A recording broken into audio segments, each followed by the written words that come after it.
सभी को नमस्कार। उम्मीद करता हूँ आप सब बढ़िया होंगे, तैयारी अच्छी चल रही होगी। तो आज के सेशन में हम लोग बात करने वाले हैं डिस्क्रिप्टिव इंग्लिश के बारे में।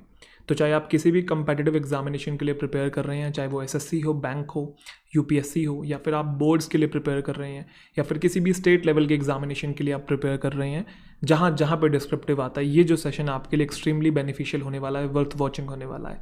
आज हम प्रिसाइजली बात करने वाले हैं ऐसे राइटिंग के बारे में कि बेहद अच्छा और खूबसूरत जो ऐसे है उसे कैसे लिखा जाए ताकि ज़्यादा से ज़्यादा आपके मार्क्स आएँ, ज़्यादा मार्क्स आप स्कोर कर पाओ। दूसरा ये जो सेशन है काफ़ी लंबा होने वाला है, तो आप चाहें तो स्पीड भी बढ़ा सकते हैं, 1.5x पे देख सकते हैं। बहुत सारी बातें हैं जो कि जेन्युइन और प्रेगमेटिक बातें हैं जो मैं आपके साथ शेयर करने वाला हूँ। तो थोड़ा सा पेशेंस रखिएगा, टाइम लगेगा चीज़ों को समझाने में। जब हम चीज़ों को डिटेल में समझते हैं तो थोड़ा वक्त देना पड़ता है। आप जेन्युइनली सीखना चाहते हैं ऐसे राइटिंग की स्किल्स को, तो आप पेशेंस के साथ थोड़ा इस वीडियो को देखिएगा।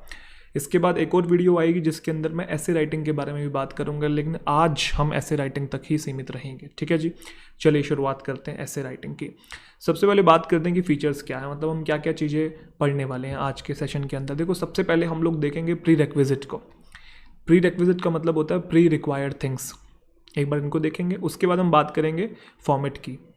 फॉर्मेट में बहुत सारी चीज़ें आती हैं। आपका इंट्रोडक्शन आता है, बॉडी आता है, कंक्लूजन आता है। इंट्रोडक्शन में आपका थीसिस आ जाता है, बॉडी के अंदर आपका मेन आइडिया और उससे रिलेटेड जो एविडेंस होते हैं वो आ जाते हैं, और कंक्लूजन में हम फिर जनरल टू स्पेसिफिक और स्पेसिफिक टू फिर जनरल जाते हैं। ये कुछ तमाम बातें हैं। जब मैं फॉर्मेट आपको पढ़ाऊँगा तो आपको समझ में आ जाएगा मैं क्या कहने की कोशिश कर रहा हूँ। ठीक है जी।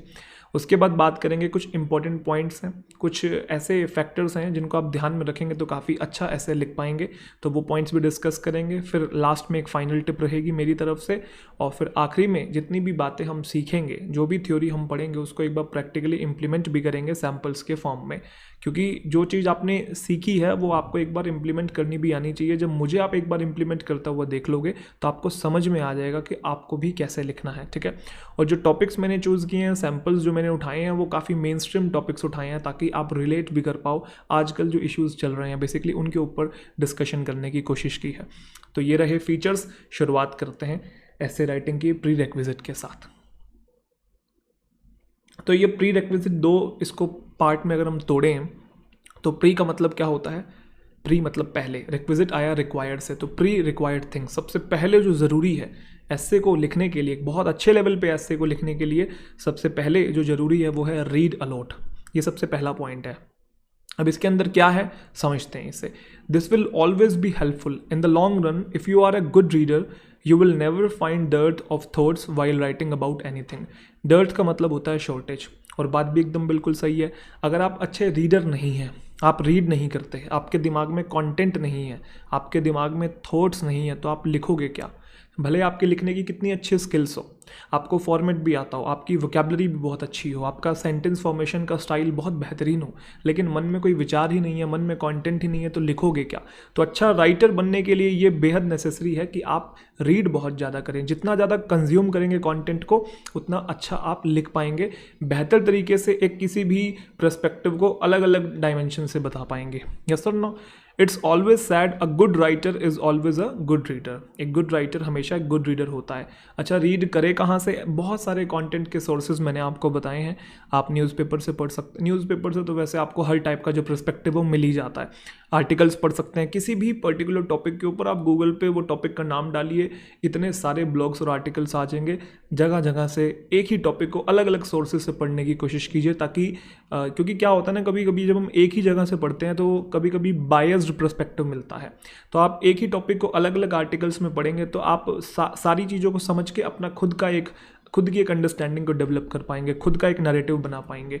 तो आर्टिकल्स पढ़ें, मैगजीन्स आप पढ़ सकते हैं, और 151 ऐसे की बुक मैंने आपको सजेस्ट की, आप इस बुक को पढ़ सकते हैं। बेहद बेहतरीन बुक है। आप पढ़ेंगे, आपको अलग अलग टाइप के एसेज दिखेंगे, आप उनको रीड करेंगे तो आपके पास बहुत ज़्यादा कंटेंट हो जाएगा। तो सबसे इंपॉर्टेंट जो चीज़ है, कंटेंट आपके पास होना चाहिए। ये मेरा यहाँ पे पर्पस था समझाने का इस बात को। उसके बाद है second point, regularly listen to every day a few good TV news broadcast, DD या फिर बीबीसी। देखो थोड़ा लिसनिंग स्किल्स भी अच्छी करनी है आपने। क्या होता है जब हम किसी अच्छे न्यूज़ चैनल को देखते हैं, मैं ये नहीं कह रहा कि डीडी और बीबीसी सबसे बेस्ट है, मैं बस कुछ एग्जांपल्स दे रहा था, कुछ अच्छे जो आपको लगते हैं कि ये न्यूज़ चैनल्स बहुत अच्छे हैं, ये ज़्यादा बायस्ड बातें नहीं करते हैं, अनबायस्ड बातें रहती हैं, और किसी भी सोशल इशू को या किसी भी इकोनॉमिक प्रॉब्लम को वो क्रिटिकली असेस करते हैं और आपके सामने रखते हैं। तो आप बेसिकली उनको सुने, जितना आप सुनेंगे और आपके पास कंटेंट आएगा। पढ़ने से तो आ ही रहा है, सुनने से भी आएगा। और न्यूज़ चैनल पे आप लोग देखते हैं वैसे भी किसी भी पर्टिकुलर टॉपिक को लेकर बड़े बड़े दिग्गज आते हैं, वो उसको डिस्कस करते हैं। तो जितना डिस्कशन आप होते हुए देखेंगे, सुनेंगे, तो और आपके पास कंटेंट आएगा, कंटेंट की कमी नहीं होगी। सबसे पहली चीज़ आपको अपने आप को भर के रखना है, माइंड में होना चाहिए कुछ लिखने के लिए, ये अहम मुद्दा है हमारे सेशन का, ठीक है। उसके बाद राइट जर्नल राइटिंग डेली। अभी तो मैं ऐसे की बात भी नहीं की, ऐसे लिखना क्या है, ऐसे लिखने के लिए क्या क्या चीज़ें ज़रूरी हैं, मैं उनकी बात कर रहा हूँ अभी। जर्नल राइटिंग की बात मैं कर रहा था अभी। ये जर्नल राइटिंग क्या होता है? देखो जर्नल जो शब्द है ये जर्नी से आया है, अपनी जर्नी के बारे में लिखना।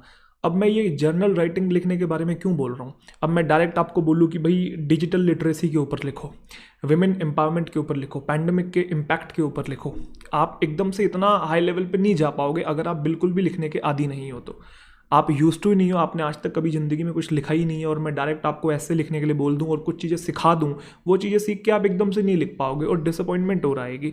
तो पहले आपने लिखने की शुरुआत करनी है, उसके बाद हाई लेवल की चीज़ें लिखनी शुरू करनी है। यूँ नहीं कि डायरेक्ट हाई लेवल आप लिखने लग जाओगे। तो लिखने की शुरुआत होती है खुद की चीज़ों से, बेसिक चीज़ों से, जो आप करना चाहते हो लाइफ के अंदर, जो आपने पास्ट के अंदर किया है। आज का दिन कैसा रहा, मम्मी के बारे में क्या सोचते हो, पापा के बारे में क्या सोचते हो, दोस्तों के बारे में क्या सोचते हो, समाज के बारे में क्या सोचते हो, जो मन में आ रहा है आप लिखो। लिखना शुरू करो, एक बार उसका मोमेंटम बनाओ, उसके बाद फिर आपने एडवांस लेवल की चीज़ों पे जाना है। तो एक अच्छा ऐसे लिखने के लिए ये 3 चीज़ें बहुत ज़रूरी थी, इनको ध्यान रखिएगा। अब बात करेंगे ऐसे के फॉर्मेट के बारे में। बचपन में वैसे आप सब ने कभी ना कभी ऐसे लिखा होगा। उस केस में हम क्या करते थे, जो मन में चीज़ें आती थी बस एक बार फ्लो शुरू हुआ और लिखते चले जाते थे। लेकिन यहाँ पे आप कंपेटिटिव एग्जामिनेशन में या बोर्ड्स की मैं बात करूँ तो नहीं करना चाहिए ऐसा। जो मन में आ रहा है वो लिख दिया, ऐसा नहीं करना चाहिए। एक फॉर्मेट जो है वो फॉलो होता होना दिखना चाहिए। यस और नो? तो बात करते हैं फॉर्मेट की। फॉर्मेट का मतलब होता है ऐसे के पार्ट्स, जो कि हम बात कर रहे थे, इंट्रोडक्शन है, बॉडी है, कंक्लूजन है, ये सब फॉर्मेट में ही आता है, ठीक है। चलिए बात करते हैं पार्ट्स ऑफ एन एसे की। सबसे पहले हम लोग बात करेंगे इंट्रोडक्शन के बारे में, फिर बॉडी, फिर कंक्लूजन। शुरुआत करते हैं इंट्रोडक्शन से। अब इंट्रोडक्शन में क्या क्या चीज़ें आती हैं, क्या क्या आपने करना है जब भी कोई एसे की शुरुआत करनी है, तो ध्यान से समझेंगे। Right N impressive introduction. दोबारा मैं इस बात को रिपीट करता हूँ, दोबारा रिपीट एक ही बात होगी, मैं इस बात को रिपीट करता हूँ। Right N impressive introduction. आपका जो इंट्रोडक्शन है, जो इंट्रोडक्टरी पॉइंट है, वो बहुत इंप्रेसिव होना चाहिए, मैग्निफिसेंट होना चाहिए, कि देखते ही सामने वाला जब पढ़े तो ऐसा फील आ जाए कि भाई अंदर पता नहीं क्या ही लिख दिया होगा इसने। मतलब वो कहते हैं ना, मगन मुग्ध हो जाए, मतलब त्राही त्राही हो जाए चीज़ें सारी, पहला बस इंट्रोडक्शन देख के ही, शुरुआत के जो सेंटेंसेज हैं उसको देख के ही, तो वो बहुत इंप्रेसिव होना चाहिए। क्योंकि इंट्रोडक्शन जो होता है बेसिकली एक एंट्री पॉइंट होता है किसी भी पीस ऑफ राइटिंग का। इसीलिए एक अच्छा इंट्रोडक्शन लिखना मदद करता है सामने वाले की अटेंशन को ग्रैब करने में, पहला पॉइंट। दूसरा पॉइंट, जब भी हम कोई बहुत खूबसूरत इमारत को देखते हैं तो हम हमेशा सोचते हैं क्या, कि यार अंदर से कैसी होगी। जब बाहर से इतनी सुंदर है तो अंदर से उसका कैसा स्ट्रक्चर होगा, अंदर से क्या क्या किस तरीके से चीज़ें बनाई गई होंगी। और सिमिलर केस हमारा यहाँ ऐसे के साथ है। इंट्रोडक्शन हमारा फर्स्ट अपीयरेंस होता है। इंट्रोडक्शन ही एग्जामिनर को अट्रैक्ट करता है। ल्योर का मतलब है अट्रैक्ट करना। इंट्रोडक्शन से ही वो अट्रैक्ट होकर बाकी क्यूरियोसिटी के साथ वो आपका ऐसे रीड करने की कोशिश करता है। अगर स्टार्टिंग में ही एग्जामिनर ने देख लिया कि आपने घिसा पिटा लिखा हुआ है तो वो ऑफ कोर्स उसको पढ़ेगा ही नहीं आगे, उसको मतलब इंटरेस्ट ही जनरेट नहीं होगा उसका, तो कोशिश करेगी अच्छा लिखे। If introduction is interesting, examiner जो है वो क्यूरियस होगा रीड करने में आपकी होल स्टोरी, और इवेंचुअली आपके अच्छे नंबर आएंगे। ध्यान रखिए, बेहद इंपॉर्टेंट पॉइंट है। सर कैसे लिखा जाता है? चलो ये बात हमको समझ में आ गई कि सर इंट्रोडक्शन को इंप्रेसिव लिखना है, तो मुझे भी पता था लिखना कैसे है, क्या मैं पॉइंट्स इसके अंदर ऐड कर सकता हूँ। तो सबसे पहला जो पॉइंट है वो है आपको किसी भी तरीके से सामने वाले की अटेंशन खींचनी है। और अटेंशन कैसे खींची जा सकती है, तो ध्यान रखिएगा, this can be done this can be done by starting with something strange. आप कोई यूनिक चीज़, कोई पेक्यूलियर चीज़ से शुरुआत कर सकते हैं, कुछ इंटरेस्टिंग पॉइंट ऐसा रख सकते हैं जिससे कि जो एग्जामिनर है वो आगे रीड करने पे मजबूर हो जाए। कुछ ऐसा अपीलिंग, कोई कोटेशन आप लिख सकते हैं, कोई प्रोवर्ब आप लिख सकते हैं। कोटेशन समझते हैं ना, कोई प्रोवर्ब, कोई लोकोक्ति या मुहावरा लिख सकते हैं, क्योंकि वो पढ़ने में ना बड़ी फैसिनेटिंग लगती है, अपीलिंग लगती है कि किसी टॉपिक के रिगार्डिंग आपने कोई प्रोवर्ब कह दिया, कोई कोटेशन कह दिया, तो अपने आप ही इंटरेस्ट जाग जाता है कि आगे वो इससे रिलेटेड क्या क्या बातें कहने वाला होगा। तो आपने सबसे पहले क्या काम करना है, सामने वाले की अटेंशन को अपनी तरफ खींचना है। तो कोई इंटरेस्टिंग यूनिक कोटेशन या प्रोवर्ब से आप शुरुआत कर सकते हैं। बड़ा जनरल सा होना चाहिए, सुना हुआ होना चाहिए, या फिर नहीं भी सुना हुआ तो उस टॉपिक से रेलेवेंट होना चाहिए। यूँ नहीं कि बस मुहावरा लघुक्ति लिखना है तो कुछ भी लिख दिया। तो ऐसे कुछ भी लिखने के पर्पज़ से, मतलब कि सिर्फ लिखना है, सिर्फ इसलिए ना लिखें। अगर रेलेवेंट है तो लिखें, नहीं आ रहा है तो कोई दिक्कत वाली बात नहीं है, तो कुछ और तरीके की फिर चीज़ सोचिए कि और मैं क्या कर सकता हूँ। अगर आपका इंट्रोडक्शन वही बेसिक दिखेगा, मोनोटनस दिखेगा, बोरिंग सा दिखेगा, जो कि बाकी सारे एसेज में होता ही है। जनरली क्या करते हैं बच्चे ना, एसेज की कुछ लाइन कॉपी कर लेते हैं, याद कर लेते हैं और वही की वही चेप आ जाते हैं। चेपना समझते हैं ना, बिल्कुल वही की वही टेप आते हैं। टेपना मतलब कॉपी करते हैं, वही सेम चीज़ इमिटेट कर देते हैं। आपने ये काम नहीं करना है, क्योंकि एग्जामिनर को फिर ऐसा फील होगा कि कुछ भी नया नहीं है, बस ये एवरेज ऐसे ही है, और वहीं आपके नंबर कट गए। तो first impression is the last impression. तो अटेंशन खींचिए। अटेंशन खींचने के बाद, ऐसा नहीं है कि इंट्रोडक्शन का काम बस अटेंशन खींचने का है। अटेंशन खींचने के बाद आपको थीसिस इंसर्ट करना है, और थीसिस ही सबसे क्रूशियल पॉइंट होता है किसी भी ऐसे का। अब ये थीसिस क्या होता है, कुछ बच्चे सोच रहे होंगे सर जब हम पीएचडी करते हैं तब हम थीसिस के बारे में सुनते हैं, थीसिस पेपर लिखते हैं, किसी पर्टिकुलर टॉपिक के ऊपर पीएचडी करते हैं, या फिर मास्टर्स के लास्ट ईयर में हम लोग देखते हैं थीसिस को। आप बिल्कुल सही जा रहे हैं, लेकिन यहाँ पे थीसिस का मतलब क्या है? यहाँ पे थीसिस का मतलब वो पॉइंट है जो आप प्रूव करना चाह रहे हैं अपने एसे के अंदर। पढ़ते हैं ऐसे, यहाँ पे थीसिस बेसिकली असेंस होता है आपके पेपर का, पूरे के पूरे पेपर का निचोड़ होता है, मेन क्रक्स होता है वो। इसका मतलब है कि ये वो पॉइंट है जो आप प्रूव करना चाहते हैं, जो क्लेम आप वहाँ पे कन्वे करना चाह रहे हैं। एक बार थीसिस आपने लिख दिया, बाकी जितने भी पैराग्राफ होंगे एसे के अंदर वो सपोर्ट करेंगे उसी सेंट्रल आइडिया को। सेंट्रल आइडिया मतलब थीसिस, उसी सेंट्रल आइडिया के आसपास रिवॉल्व करेंगे जो कि प्रेजेंट किए गए हैं थीसिस स्टेटमेंट में। और टीचर्स फिर देखते हैं कि बाकी सारे पैराग्राफ सपोर्ट कर भी रहे हैं आपके थीसिस को सफिशिएंटली या नहीं कर रहे हैं, और इसी बेसिस पे वो जजमेंट बनाते हैं और आपके बाकी ऐसे को इवेल्युएट करते हैं। तो थीसिस सबसे इंपॉर्टेंट है। इंट्रोडक्शन में पहले कुछ फैसिनेटिंग बात, उसके बाद आपका थीसिस, और बाकी जितने भी पैराग्राफ होंगे वो थीसिस के आसपास ही रिवॉल्व करने चाहिए। ये बहुत क्रूशियल पॉइंट है, ठीक है।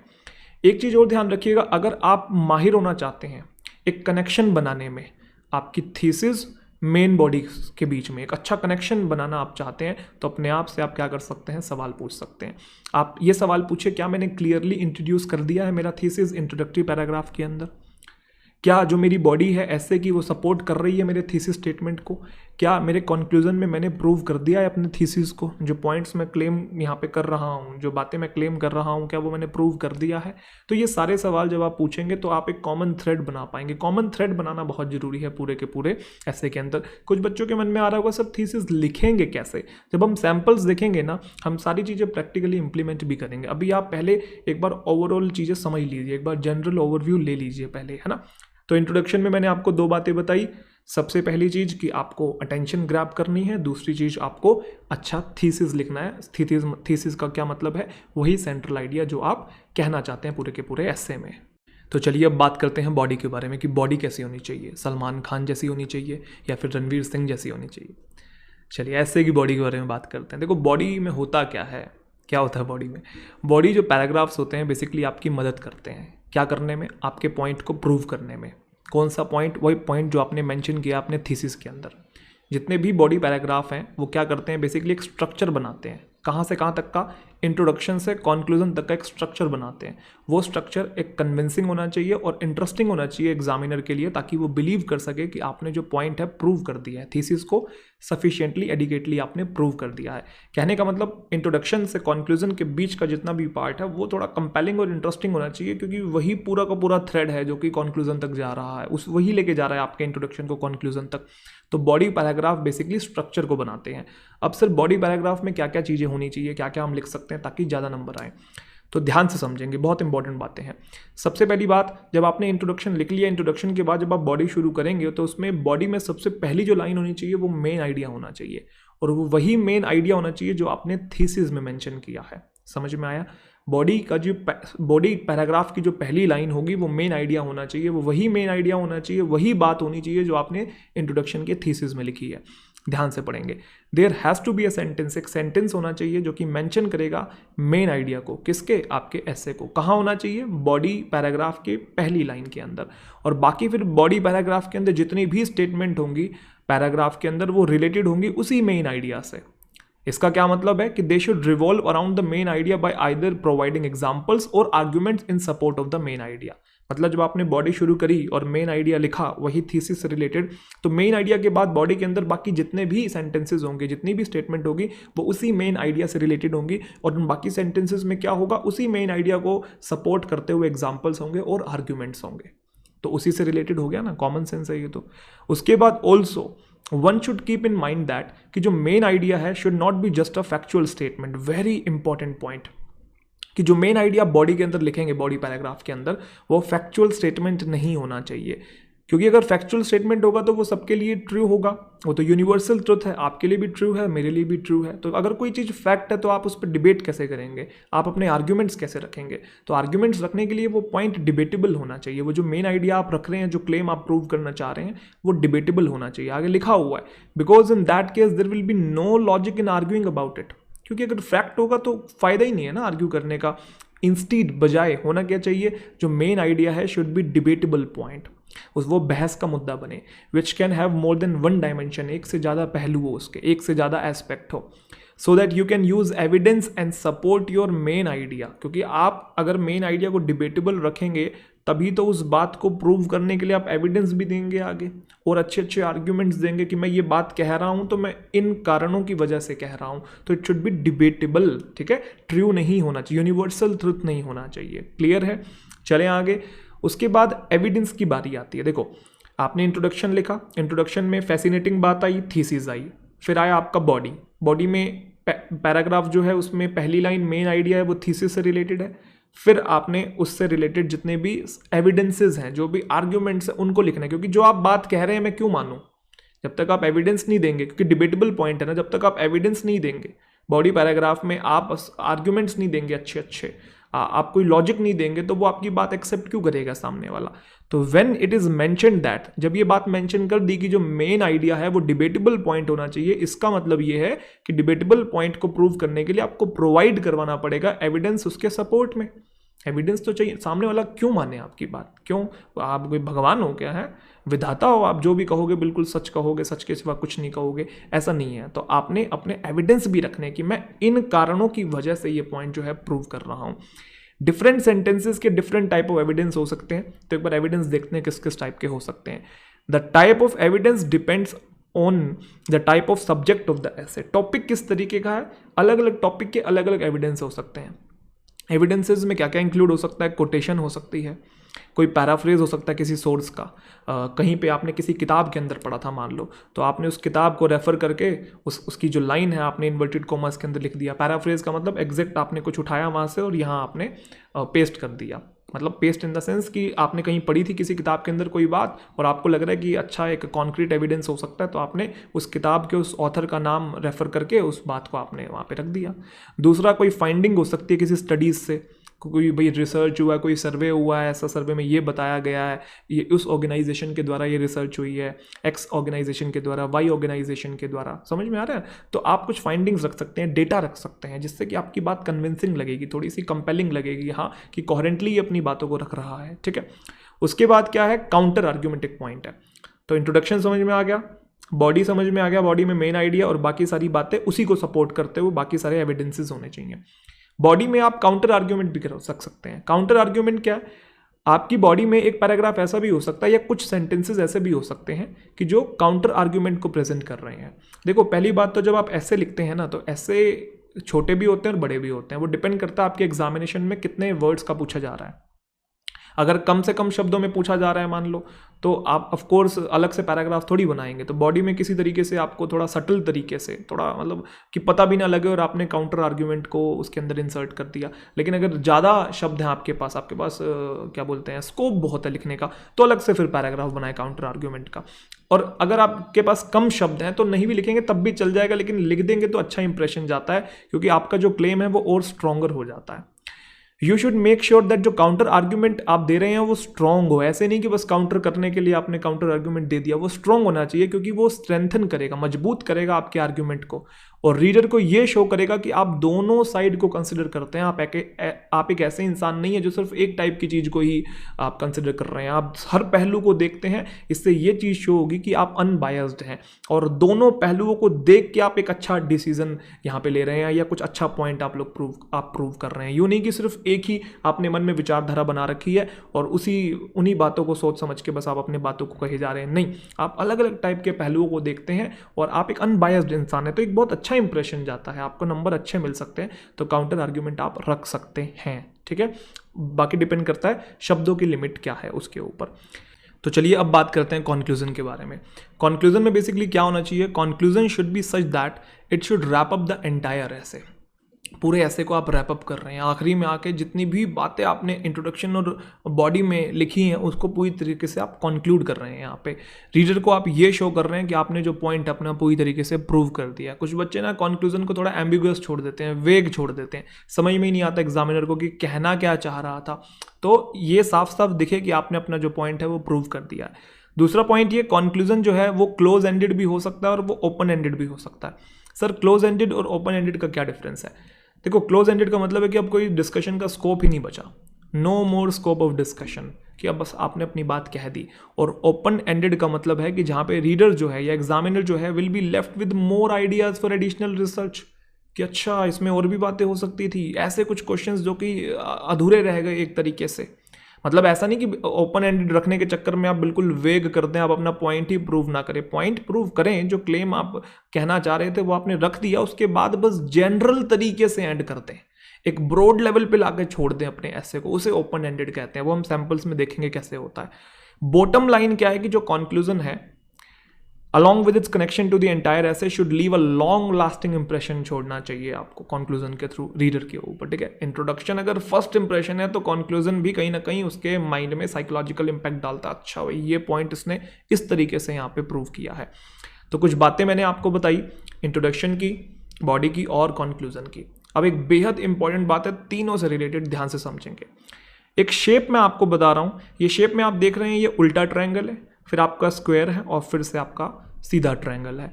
रिमेंबर दैट इंट्रोडक्शन जो होता है, ये जो आपका पहले वाला ट्रायंगल है, आप ये समझ के चलिए कि ये इंट्रोडक्शन है। ध्यान से समझिएगा, बेहद इंपॉर्टेंट पॉइंट है। बस कुछ भी हो जाए आपने इन शेप्स को नहीं बोलना है, ये शेप ही आपका फॉर्मेट है। ये जो उल्टा ट्रायंगल है ये इंट्रोडक्शन है, ये बीच वाला जो पार्ट है ये आपका बॉडी है, और ये जो सीधा ट्रायंगल है ये आपका कॉन्क्लूजन है। अब मैं क्या कहना चाह रहा हूँ इन शेप्स के थ्रू, रिमेंबर दैट जो इंट्रोडक्शन है वो शुरू होता है जनरल एंड एंड स्पेसिफिक। कहने का मतलब इंट्रोडक्शन को आपने जनरल बातों से शुरुआत करनी है। जनरल बातें मतलब जैसे कि अभी आगे चल के हम लोग पढ़ेंगे एथिकल प्रॉब्लम्स ऑफ इंटरनेट, ठीक है, या ethical problems of e commerce, ऐसा भी कुछ आएगा, ठीक है। तो अब ई कॉमर्स जो है वो इंटरनेट का पार्ट है, तो आप डायरेक्ट ई कॉमर्स से शुरुआत ना करें। पहले ई कॉमर्स कहाँ का पार्ट है? इंटरनेट का। पहले ब्रॉड लेवल की शुरुआत करें, आप पहले जनरल बात करें, डायरेक्ट ई कॉमर्स की शुरुआत ना करें, और फिर धीरे धीरे स्पेसिफिक पे आए। स्पेसिफिक का क्या मतलब होता है? थीसिस आपका, क्योंकि मेन आइडिया तो वही है ना जो टॉपिक है। तो जब भी आप इंट्रोडक्शन लिखे, पहले फैसिनेटिंग बात जो हम लिखने की बात कहते थे, जो हम कहते थे अपीलिंग होना चाहिए, वो बहुत ब्रॉड लेवल पे होनी चाहिए। उसको फिर किसी ना किसी तरीके से अपने मेन आइडिया से, अपने थीसिस से, अपने स्पेसिफिक पॉइंट से कनेक्ट करें। तो आपका जो इंट्रोडक्शन होता है वो जनरल टू स्पेसिफिक चलता है। फिर आपकी आती है बॉडी। बॉडी में जो सेंटेंसेस होने चाहिए शुरुआत के 1 या 2 सेंटेंस, वो आपके थीसिस से कनेक्टेड होने चाहिए। उसके बाद आपके एविडेंस होने चाहिए, जो कि हमने यहाँ पे डिस्कस किया। उसके बाद जब कंक्लूजन आता है, तो कंक्लूजन में आप देखो शेप कैसी है, सीधा ट्रायंगल है। मतलब पहले आपको स्पेसिफिक बात ही करनी है। स्पेसिफिक बात मतलब वही जो मेन आइडिया से रिलेटेड चल रही है, और नीचे आते आते आते आते आते आते आपने फिर बिल्कुल जनरल बात पे एंड कर देना है। तो जनरल से ही शुरू करना है और जनरल पे ही खत्म करना है। तो शेप आप समझ गए ना? General to specific, specific to general, और वही लिखा हुआ है। इंट्रोडक्शन आपका जनरल टू स्पेसिफिक होना चाहिए और कंक्लूजन आपका स्पेसिफिक टू जनरल होना चाहिए। अब ये जितनी भी बातें हमने सीखी हैं, इन सारी बातों को उतारेंगे बिल्कुल कागज़ों पे, देखेंगे कि कैसे एक अच्छा ऐसे लिखा जाता है। लेकिन उससे पहले और भी बहुत सारी बातें हैं, एक्स्ट्रा कुछ पॉइंट्स हैं जिनको आप याद रखिएगा, जिनको आप जहन में उतार लीजिए, और इनके थ्रू भी आप बहुत अच्छा ऐसे लिख सकते हैं। तो कुछ चंद पॉइंट्स को हम लोग डिस्कस करते हैं। तो सबसे पहले पॉइंट को हम लोग डिस्कस करते हैं। पहला पॉइंट है right in active voice when ever possible. देखो, जब भी आप सेंटेंस लिखें ना ऐसे के अंदर, तो कोशिश कीजिए कि एक्टिव वॉइस के अंदर लिखें, क्योंकि बहुत बार क्या होता है, जब आप कोई ऐसे लिखते हैं तो आपको ना वर्ड लिमिट मिलती है कि इतने शब्दों के अंदर अंदर आपको अपना ऐसे लिखना है। तो जब शब्दों की लिमिट होती है कि इतने शब्दों के अंदर अंदर लिखना है, तो आपने ऐसे सेंटेंसेस लिखने हैं जिसमें शब्द कम यूज़ हो, सिंपल सेंटेंसेस को लिखने की कोशिश करनी है। और अगर आप एक्टिव और पैसिव को समझेंगे तो एक्टिव में बेसिकली कम वर्ड्स यूज़ होते हैं और पैसिव में ज़्यादा वर्ड्स यूज़ होते हैं। बात एक ही, एक्टिव पैसिव एक ही बात को रेफर कर रहे होते हैं। एग्जाम्पल के तौर पे मैंने कहा I have written a letter, मैंने एक पत्र लिखा, और दूसरा है a letter has been written by me, एक पत्र मेरे द्वारा लिखा गया। बात सेम ही है, लेकिन एक एक्टिव में एक पैसिव में है। और आप सेकंड वाला एग्जांपल देखिए, इसमें ज़्यादा वर्ड्स यूज़ हो रहे हैं, पहले वाले में कम यूज़ हो रहे हैं। यस और नो?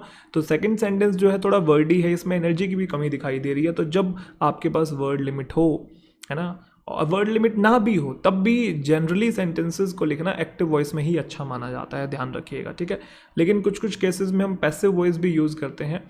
वो कौन से एक्सेप्शन है उनको डिस्कस करते हैं। जब कभी कोई साइंटिफिक स्टडी की बात हो रही हो, किसकी बात हो रही हो, साइंटिफिक स्टडी की बात हो रही हो, साइंटिफिक स्टडी के अंदर जिस चीज़ पे स्टडी की गई है वो इम्पॉर्टेंट है, मतलब ऑब्जेक्ट इम्पॉर्टेंट है। और जब ऑब्जेक्ट इम्पॉर्टेंट होता है तो हम सेंटेंसेस को पैसिव वॉइस में लिखते हैं। आपने अगर एक्टिव पैसिव वॉइस पढ़ा है तो आपको बेसिक नॉलेज होगी, मैंने पढ़ाया भी हुआ है, आप चाहें तो प्लेलिस्ट में देख सकते हैं जाके। जब ऑब्जेक्ट इंपॉर्टेंट होता है, जिस चीज़ के ऊपर स्टडी की गई है वो इंपॉर्टेंट होता है, तो पैसिव में लिखना ज़्यादा बेटर माना जाता है। एग्जाम्पल के तौर पे वो कह रहा है कि सब्जेक्ट्स को डिवाइड किया गया कंट्रोल और एक्सपेरिमेंटल ग्रुप्स में, सब्जेक्ट को डिवाइड किया गया इसमें और इसमें। फिर एक सेंटेंस और है कि रिसर्चर्स ने डिवाइड किया सब्जेक्ट को कंट्रोल और एक्सपेरिमेंटल ग्रुप में। अब ये नीचे वाला एक्टिव है, ऊपर वाला पैसिव है, और यहाँ पे पैसिव बेटर है। क्यों? साइंटिफिक स्टडी में ऑब्जेक्ट इंपॉर्टेंट है, और जब ऑब्जेक्ट को एम्फेसाइज करना होता है तो सेंटेंस हमारा पैसिव वॉइस में आता है। अगर एक्टिव पैसिव पढ़ा है तो आपको ये बात समझ में आ गई होगी। यस और no? This is because passive voice emphasise करता है ऑब्जेक्ट को rather than this subject, object के एक्शन को एम्फेसाइज करता है, ना कि सब्जेक्ट के। तो यहाँ पे इंपॉर्टेंट ये था कि सब्जेक्ट को डिवाइड किया गया, यहाँ पे ये इंपॉर्टेंट नहीं था कि रिसर्चर्स ने डिवाइड किया या किसने डिवाइड किया, किस चीज़ को किया गया वो इंपॉर्टेंट था। तो जिस पे किया गया, जिसने एक्शन को रिसीव किया, उस केस में हम पैसिव यूज़ करते हैं। बहुत सिंपल सा पॉइंट था। आगे चलते हैं। अगला जो पॉइंट है वो कह रहा है choose concise words and phrases. Concise का मतलब है कम से कम शब्दों का यूज़ करें। कंसाइज मतलब ऐसे शब्द यूज़ करें, जैसे कभी कभी क्या होता है, हम ऐसे सेंटेंसेस लिख देते हैं जिस सेंटेंस को हम 2 शब्दों में भी ख़त्म कर सकते थे। मतलब हमने बहुत बड़ा सेंटेंस लिख दिया, उसी बात को हम 2 या 3 शब्दों में ख़त्म कर सकते थे, हम नहीं करते हैं। तो आप कोशिश कीजिए कंसाइज शब्दों का यूज़ करें।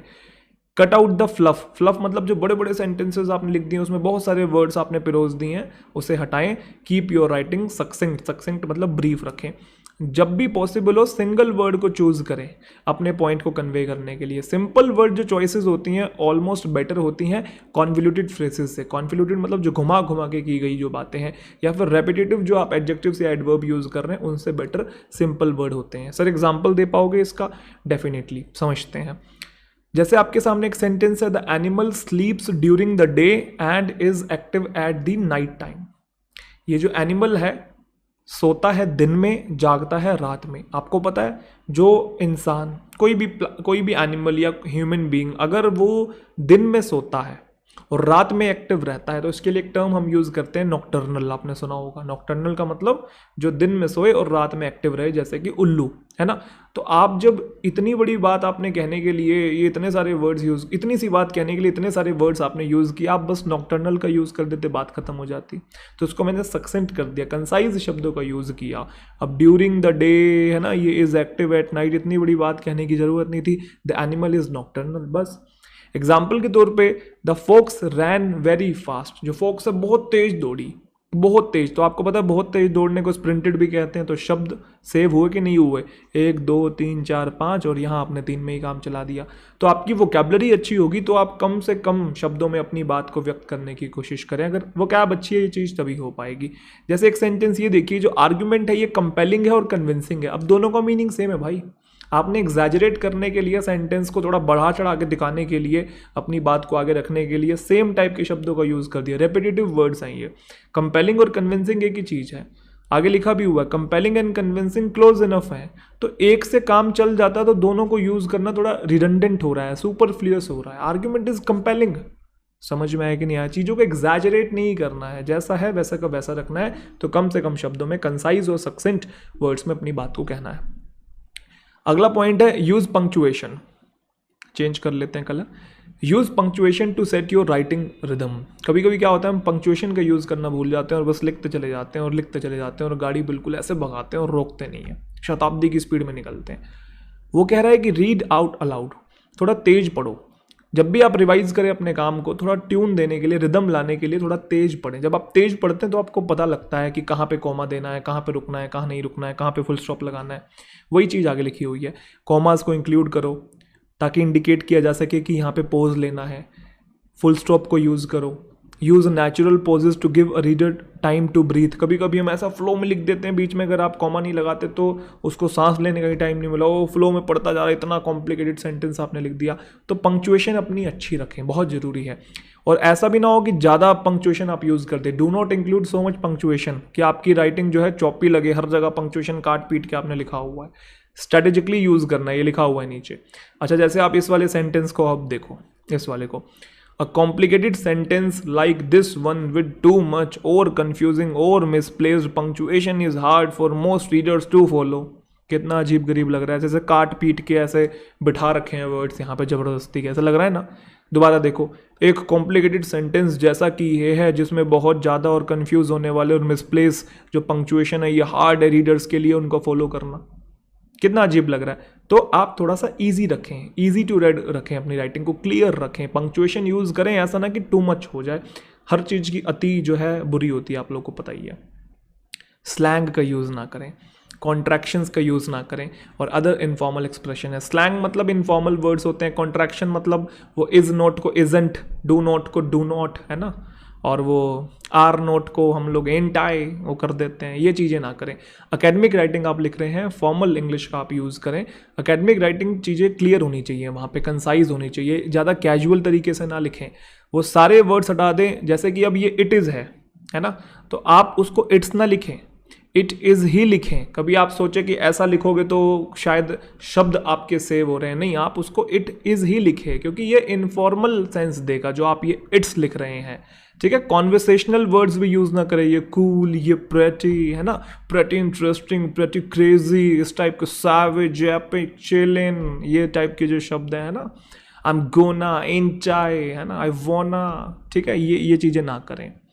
तो ये स्लैंग है, ये इनफॉर्मल चीज़ें हैं। ऐसा करेंगे तो नंबर कट जाएंगे और भयंकर वाले कटेंगे, कह के नंबर कटेंगे। ठीक है, जैसे और भी एग्जाम्पल आपको दिखाता हूँ। आप ये सेंटेंस देखो, एक बार इसका कलर चेंज करते हैं। इस सेंटेंस को देखो, आई think it's pretty crazy how the artist made the painting so detailed. क्या बात बनी, इट्स प्रेटी क्रेजी। ये चाचा के लड़के को वो लेटर लिख रहे हो क्या, प्रेटी क्रेजी, वो ब्रो वाला, ये हम है, ये हमारी ये पार्टी है, वो क्या है, वो ये हम है, ये हमारी का हो, ये पार्टी हुई है। ये थोड़ा इस टाइप का जो अपना ये ब्रो वाला है ना, ये यो वाला, ये एटीट्यूड थोड़ा सा साइड में रखें। कुछ लोग ना फ्लो में लिख देते हैं, वो चैटिंग करने की आदत होती है, और ये क्या बोलते हैं, टाइपिंग में हम लोग ऐसी चीज़ें लिखते रहते हैं तो यूज्ड टू होते हैं, तो हम लिख देते हैं फ्लो में। ऐसे में ना लिखें, I think it's pretty crazy. इसके बदले आप ये लिखें, artist achieves an impressive level of detail. क्या सोफिस्टिकेटेड लगोगे आप, ये सब ना। Your writing still should not be too casual, है ना। जैसे I found myself questioning my assumption, ये ठीक है कि I found myself questioning my assumption, मैं खुद की चीज़ों को ही क्वेश्चन कर रहा हूँ कि मैं सही सोच रहा हूँ या नहीं सोच रहा हूँ। और आप ऐसा लिखेंगे, आई वॉज लाइक वाओ, है, सैफ अली खान के भतीजे हैं, I was like wow, I don't know what I was talking about bro, did you get that bro, है। तो ये चीज़ें ना करें, ठीक है, ध्यान रखें। तो अवॉइड स्लैंग, कॉन्ट्रैक्शंस और अदर इनफॉर्मल एक्सप्रेशन, बहुत इंपॉर्टेंट है। Build your knowledge of your disciplines vocabulary, बेहद इंपॉर्टेंट पॉइंट है ये, इसको समझते हैं ध्यान से। आपने जार्गन सुना है कभी? जार्गन मैं आजकल पढ़ा भी रहा हूँ अनअकैडमी की फ्री क्लासेस में, चल भी रहा है ये जार्गन, अगर आपको ध्यान हो तो। जार्गन मतलब स्पेसिफिक टर्मिनोलॉजी।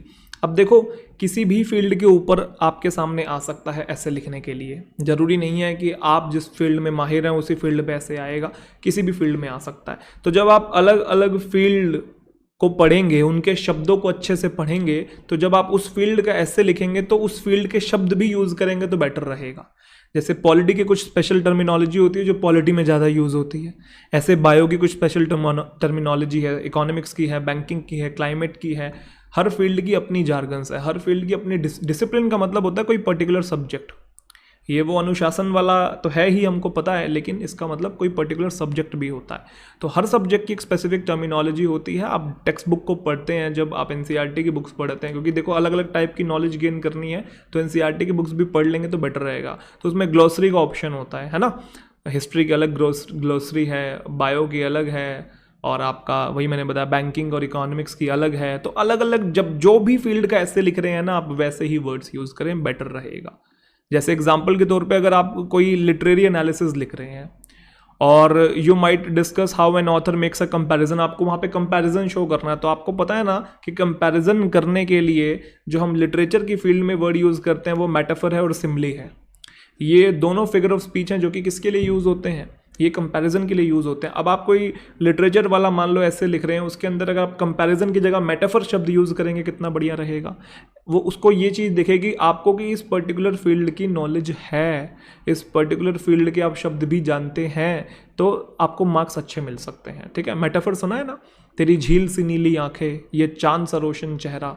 तो झील सी नीली आंखें, तो हम आंखों को झील के रंग से कंपेयर कर रहे हैं, चांद सा रोशन, ये सब कंपैरिजन की जो डिवाइस हैं बेसिकली। ठीक है, चलें आगे। तो build your knowledge of your disciplines vocabulary में अगला जो पॉइंट है, do not use bombastic language. ज़्यादा बढ़े चढ़े शब्दों को ना दिखाएं, है ना, फ्लाबगैस्टेड वो इस टाइप के थोड़ा ना हो जाए, क्योंकि बहुत बढ़ा चढ़ा के भी दिखाएंगे तो दिक्कत हो जाएगी। जहाँ जरूरी है तभी यूज़ करें, जरूरी नहीं है तो रहने दें। Learn to use simple words effectively rather than high sounding ones. If correctly use simple words भी आप ज़्यादा इफेक्टिव हो सकते हैं और आपको ज़्यादा नंबर मिल सकते हैं। समझ में आ रहा है पॉइंट? क्योंकि देखो आपका मेन पर्पस क्या है, आपको अपने पॉइंट्स को कन्वे करना है। आपको ये नहीं दिखाना है कि आप शशि थरूर जैसा लिखते हो या आप बस ऐसा लिखते हो कि भाई हिंदू का एडिटोरियल फेल कर दोगे, ऐसा नहीं करना है। अपने आप को ऐसा रखना है कि एक वेल लर्नड पर्सन ने लिखा है ये, और सिंपल वे में लिखा है, क्योंकि जितना ज़्यादा कोई चीज़ सिंपल होती है ना, उतना उस चीज़ को कम्युनिकेट करना या कन्वे करना थोड़ा आसान होता है, सामने वाला उसको जल्दी समझ लेता है। तो आपका मेन पर्पस यही है कि अपने पॉइंट्स को आपने आगे तक पहुंचाना है, ना कि अपना दिखाना है कि आपको बहुत नॉलेज है या आप बहुत बड़े बड़े शब्दों का यूज़ कर सकते हैं। क्या मेरा पॉइंट आपको समझ में आ रहा है? अब आपके सामने ये कुछ बातें लिखी हुई हैं, इन्हीं चीज़ के रिगार्डिंग उसको समझ लेंगे, फिर अगले पॉइंट पे मूव ऑन करते हैं। इसने बोला adults who use big words in order to seem intelligent are annoying, है ना, जो बड़े बड़े शब्दों को, भारी भारी शब्दों को यूज़ करते हैं, थोड़ा इरिटेटिंग लगती हैं ये चीज़ें। स्मॉल माइंडेड जो स्पीकर्स होते हैं वो बड़े बड़े शब्दों के पीछे छुपने की कोशिश करते हैं, तो बड़े बड़े शब्दों का यूज़ जानबूझ के बोम्बास्टिक लैंग्वेज का प्रिटेंशियस जो वर्ड्स हैं वो यूज़ ना करें। इंटेलिजेंस एक वे ऑफ थिंकिंग है, आपका कंटेंट मैटर करता है, ना कि आपके choice of words. Words of course चाहिए, अच्छी वोकैबुलरी लिखना ऐसे में ज़रूरी है, लेकिन टू मच भी नहीं होना चाहिए। ठीक है, आपका जो कंटेंट है, जो थॉट प्रोसेस है, जो लिखने का तरीका है, जो फॉर्मेट में आपने सेंटेंसेस को पिरोसा है, जिस तरीके से अपने पॉइंट को आपने कन्वे किया है, सेंट्रल आइडिया को पूरी तरीके से डिफाइन कर दिया, ये चीज़ें ज़्यादा मैटर करेंगी। और ये किसने कहा है? ये मोकोकोमा ये इनका नाम, ये खुद ही इनके नाम में ऐसी वोकैबुलरी है, बहुत बड़ी बड़ी लग रही है और वो ऐसी बातें कर रहे हैं। खैर जो भी है, मोकोकोमा, हमको ये थोड़ा सा बड़ा नाम लग रहा है, बड़ी वोकैबुलरी लग रही है, लेकिन शायद जहाँ के ये होंगे उनके लिए ये बड़ा छोटा सा नाम होगा, है ना। चलिए जी आगे बढ़े, चलिए अगले पॉइंट की तरफ मूव ऑन करते हैं। अगला जो पॉइंट है वो है revise statistics and facts of important topics. अब स्टैट्स आपको याद करने पड़ेंगे, क्योंकि अगर आप ऐसे में डेटा लिखना चाहते हैं तो डेटा आपको पहले पता होना चाहिए। तो जितने भी टॉपिक्स आपको लगते हैं कि ये प्रीवियस ईयर पूछे गए हैं, ऐसे टॉपिक इंपॉर्टेंट है या जो करंट में आजकल चल रहे हैं, इनकी बात हो सकती है, इनकी पॉसिबिलिटीज़ हैं आने की, तो आप उनके जो डेटा हैं, जो स्टैट्स हैं ऑलरेडी वो याद रखिए। कुछ फैक्ट्स को ना अलग से नोटबुक में लिख लीजिए, काफ़ी इंपॉर्टेंट चीज़ है ये। This technique will help you to write good and meaningful essays in less time. Providing good facts, statistics in the essay will provide strength to your story. क्योंकि डेटा जब आप लिखते हैं ना या स्टैट्स आप लिखते हैं तो लगता है कि इसको ना उस फील्ड की नॉलेज है, ये उस फील्ड को कहीं ना पूरी तरीके से एनालाइज करके आया है, और इसने इसकी जो स्टडी है वो थोड़ी इसमें डाइवर्सिफिकेशन बहुत है, हर टाइप की चीज़ उस टॉपिक से रिलेटेड इसके पास है। तो थोड़ा वही वाली बात है, स्ट्रेंथन करता है आपके ऐसे को। Read quotation of famous people when ever you have an opportunity, मतलब अगर किसी भी फील्ड का, जैसे मान लो इकोनॉमिक्स के फील्ड के कुछ लोग हैं भाई, ये बहुत ज़्यादा पॉपुलर हैं, तो उनकी बातें सुनिए, वो कैसी कैसी बातें करते हैं। या फिर साइंस की फील्ड में कोई है, अगर बैंकिंग की फील्ड में कोई है, आपको लगता है कि यार ये दिग्गज हैं, इनकी बातें बहुत लोग सुनते हैं, बहुत अच्छे अच्छे सजेशंस देते हैं, तो उनकी जो कुछ कोटेशंस हैं उनको आप एक बार लिख लीजिए नोटबुक के अंदर, याद रखिए, और अगर ऐसा कोई आ रहा है आपके सामने ऐसे, तो वो सेम टू सेम आप फिर कोटेशन को रेफर कर दीजिए वहाँ पे। Reproducing one in the essay paragraph will be impressive, अच्छा लगेगा वो, है ना। But ensure to use it only at the correct juncture, मतलब अगर लग रहा है आपको आप यूज कर सकते हैं उस वाले ऑथर की, उस वाले राइटर की बात को आप यहाँ रेफर कर सकते हैं तो करें। जरूरी नहीं है कि जो इनअप्रोप्रिएट कोटेशन जो होगा फिर वो काउंटर प्रोडक्टिव भी हो सकता है। और ऐसा नहीं है कुछ भी अपनी मर्जी से बना के लिख दें कि आपको दिखाना है कि हाँ भाई बढ़िया ऐसे लिख रहा हूँ, अगर किसी को मैं रेफर कर दूंगा, और कुछ भी नाम सा बना दिया आपने, ऐसा नहीं है, कुछ भी नाम ना बनाए, कुछ फेमस जो प्रोमिनेंट हो उन्हीं के नाम आप यूज करें, है ना। कि जैसे अब भाई आपके पापा कहते हैं भाई मारूंगा 10 गिनूंगा 1, मारूंगा 10 गिनूंगा 1 को आपने वो कर दिया इन्वर्टेड कॉमर्स में, सैड बाय गुड्डू के पापा है, ऐसे गुड्डू के पापा गुड्डू की मम्मी तो आप नहीं करेंगे, लेकिन ऐसे आप सूडोनेम का यूज ना करें, फेक नेम ना बनाएं कि कुछ भी नाम बना दिया ये दिखाने के लिए, थोड़ा सा इंप्रेसिव लगे, हाँ भाई लड़के ने ना कोटेशन और जो वो है किसी ऑथर का ना जो वो है कोई भी बात है वो रेफर करती है, तो ऐसे ना करें, ठीक है जी। Proof read the essay, very important है। Once you are finished with the writing part of your work, make sure to take time for proof reading and editing the essay, क्योंकि जब आपने पूरा लिख दिया कभी कभी जो गलती होती है वो दिखाई नहीं देती है उस टाइम पे, बाद में दिखाई देती है, तो प्रूफ रीड जरूर करें। और जो चीज़ें आपको एक्स्ट्रा लग रही हैं या वर्ड लिमिट से आप आगे चले गए हैं तो कुछ निकालने की कोशिश कीजिए, और पूरे के पूरे ऐसे में एक फ्लो लाने की कोशिश कीजिए, लॉजिकल कोहेरेंस दिखना चाहिए। Pay attention to coherence, coherence मतलब वही एक स्ट्रक्चर दिखना चाहिए, लॉजिकल ऑर्डर दिखना चाहिए आइडियाज़ का, ग्रामर अच्छी हो, मेक श्योर करें, पंक्चुएशन सही हो और फॉर्मेट आपने मेंटेन किया हो, ठीक है। उसके बाद है डबल चेक। अब ये डबल चेक वाली जो चीज़ है ये घर पे जब आप लिखेंगे तब आपकी हेल्प कर सकती है। It is better to take a few hours और even a full day to rest your mind. जैसे आपने घर पे कोई चीज़ लिखी, अब आप उसको देखना चाहते हैं कि मैंने अच्छा लिखा या नहीं लिखा, तो कभी कभी क्या होता है जब आपने हाथों हाथ कोई चीज़ लिखी होती है और उसके तुरंत बाद आप चेक करने की कोशिश करते हैं तो गलती नहीं दिखती है, क्योंकि उस टाइम पे वो सही गलत चीज़ भी सही लग रही होती है। लेकिन आप कुछ टाइम बाद एक फ्रेश पर्सपेक्टिव से, एक फ्रेश लुक से देखेंगे, 1 दिन बाद या 2 दिन बाद, तो आपको दिखेगा अच्छा ये चीज़ें लिखी हुई हैं, इसमें तो कुछ और भी फ्लो हो सकता था, इसमें तो मैं ये चीज़ें हटा भी सकता था, ये आपको एक्स्ट्रा लग रही है ना, ये रिपीटेटिव लग रही है तो आपने उसको हटा दिया। हैविंग रेड इट वंस और twice you will notice small errors और माइनर टाइपोज। तो ये घर पे आप करें स्किल को, ठीक है, इसको इम्प्लीमेंट कर सकते हैं। अगला है ट्रांजिशन, वेरी इंपॉर्टेंट। ये पूरे के पूरे ऐसे को कनेक्ट करता है, एक थ्रेड बनाता है। ट्रांजिशन बेसिकली क्या है, एक पैराग्राफ को दूसरे से, दूसरे को तीसरे से, या 2-3 सेंटेंसेस को अगले वाले 2-3 सेंटेंसेस से कनेक्ट करता है। They are used within और between paragraphs to help paper flow from one topic to next, मतलब एक टॉपिक से दूसरे तक जाने के लिए। ट्रांजिशंस जैसे first, next, in addition to, similarly, likewise, moreover, या कुछ आप कनेक्टर्स यूज कर सकते हैं, notwithstanding, however, ठीक है, नंदीलेस, ये क्या है, ट्रांजिशंस हैं, ये बेसिकली कनेक्ट करते हैं पूरे के पूरे आपके ऐसे को। तो कोशिश कीजिए ट्रांजिशन का यूज करने का।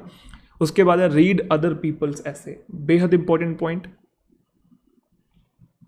सारे ही इंपॉर्टेंट है।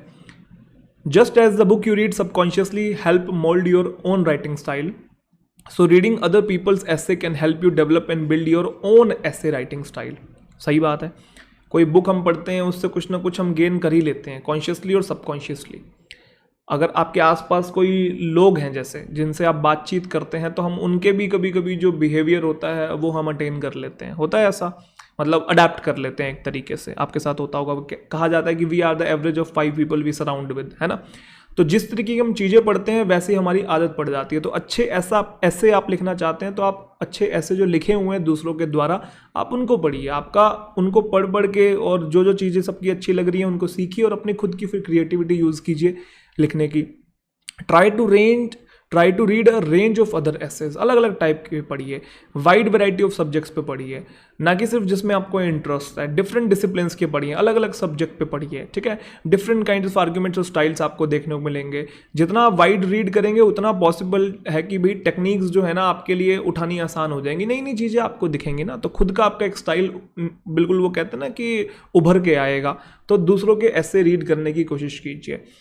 As you read other people's essays, do not just take them at the face value कि भाई इसने लिखा है तो बढ़िया लिखा होगा, उसने लिखा है तो बढ़िया लिखा होगा, नहीं, आपको पढ़ना है और उसको क्रिटिकली एनालाइज भी करना है उसे। B critical, what do you like about them, सबसे अच्छी बात क्या लगी आपको उनके ऐसे की, what don't you like about them, क्या नहीं लगी आपको क्या लगता है कि ये कन्विंसिंग था कि नहीं था, आर्ग्यूमेंट जो थे वो बैलेंस थे कि नहीं थे, पॉइंट्स हैं जो एडिकेटली सपोर्ट कर रहे हैं एविडेंस के साथ कि नहीं कर रहे हैं। तो अपने भी कुछ ओपिनियंस दीजिए, यूं नहीं कि लिखा है तो बढ़िया ही होगा, अपनी भी उसके अंदर कुछ कमेंट्री, कुछ फीडबैक दीजिए, ताकि अब जब किसी चीज़ के साथ एंगेज होते हैं, पार्टिसिपेट करते हैं, तो फिर नई इंसाइट निकल के आती है, तो नई टेक्निक्स निकल के आती है, और आप थोड़ा उसको और डीपली थोरोली थोड़ा सा अंडरस्टैंड कीजिए। ये सुन लो। तो रीड अदर पीपल्स ऐसे, improve your typing speed, very important. अगर आप देखो कॉपी पे लिख रहे हैं, शीट पे लिख रहे हैं तो अलग चीज़ है, लेकिन अगर मान लो आपका एग्जामिनेशन ये डिमांड करता है कि आपको ऑनलाइन लिखना है ऐसे, तो आपको स्पीड अच्छी करनी पड़ेगी। स्पीड अच्छी नहीं होगी, आप कितना भी बढ़िया लिखते हो रह जाओगे, लिख ही नहीं पाओगे। तो स्टिपुलेटेड टाइम फ्रेम के अंदर आपको लिखना आना चाहिए, तो स्पीड अपनी अच्छी करें, ये भी बहुत इंपॉर्टेंट पॉइंट है। दूसरा है नाउ राइटिंग प्रैक्टिस। सारी बातें अगर आपने सीख ली हैं तो बस आप कुछ भी नहीं करना है, कोई टॉपिक उठाओ और लिखना शुरू कर दो। अगर डायरेक्ट आप टॉपिक पे लिखना नहीं चाहते तो एक काम कर सकते हो, न्यूज़पेपर पढ़ते हो ना आप, न्यूज़पेपर में कोई भी आर्टिकल उठाओ, उसे पढ़ो और उसे दोबारा से अपनी लैंग्वेज में लिखने की कोशिश करो। कोई भी आर्टिकल उठाओ, उसे पढ़ो और उसे अपने शब्दों में व्यक्त करने की कोशिश करो। पहले लिखने की आदत डालो, जैसे शुरू में बताया था, पहले जनरल राइटिंग, डायरी राइटिंग से शुरुआत करो। फिर जो बताया, कोई भी टॉपिक आप पढ़ो, उसको अपने लैंग्वेज में लिखने की कोशिश करो, अपने शब्दों के थ्रू उसे इमिटेट करने की कोशिश करो।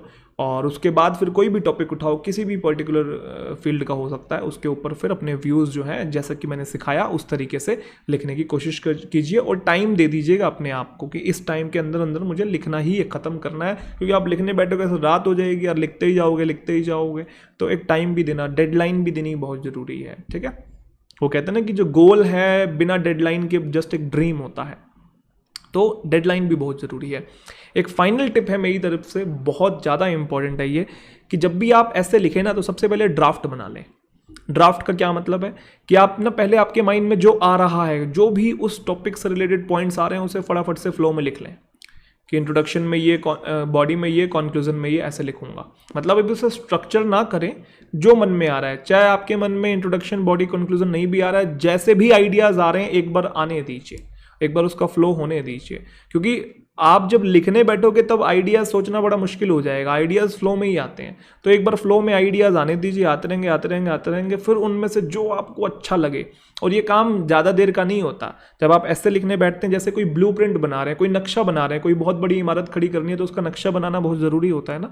बिना नक्शे के आप कर नहीं पाएंगे, कोई चीज़ टेढ़ी मेढ़ी हो सकती है, कहीं से कहीं जा सकते हैं, जरा सी चीज़ इधर से उधर हुई, पूरी की पूरी इमारत गिर सकती है। तो ब्लूप्रिंट है, एक तरीके का नक्शा है, एक जो मन में आ रहा है, जो आपके माइंड में थॉट आ रहा है, उसे नोट डाउन कर लें, फिर उसको ऑर्गेनाइज करें, स्ट्रक्चर लाएं उसके अंदर, फॉर्मेट के अकॉर्डिंग उसे लिखने की कोशिश कीजिए।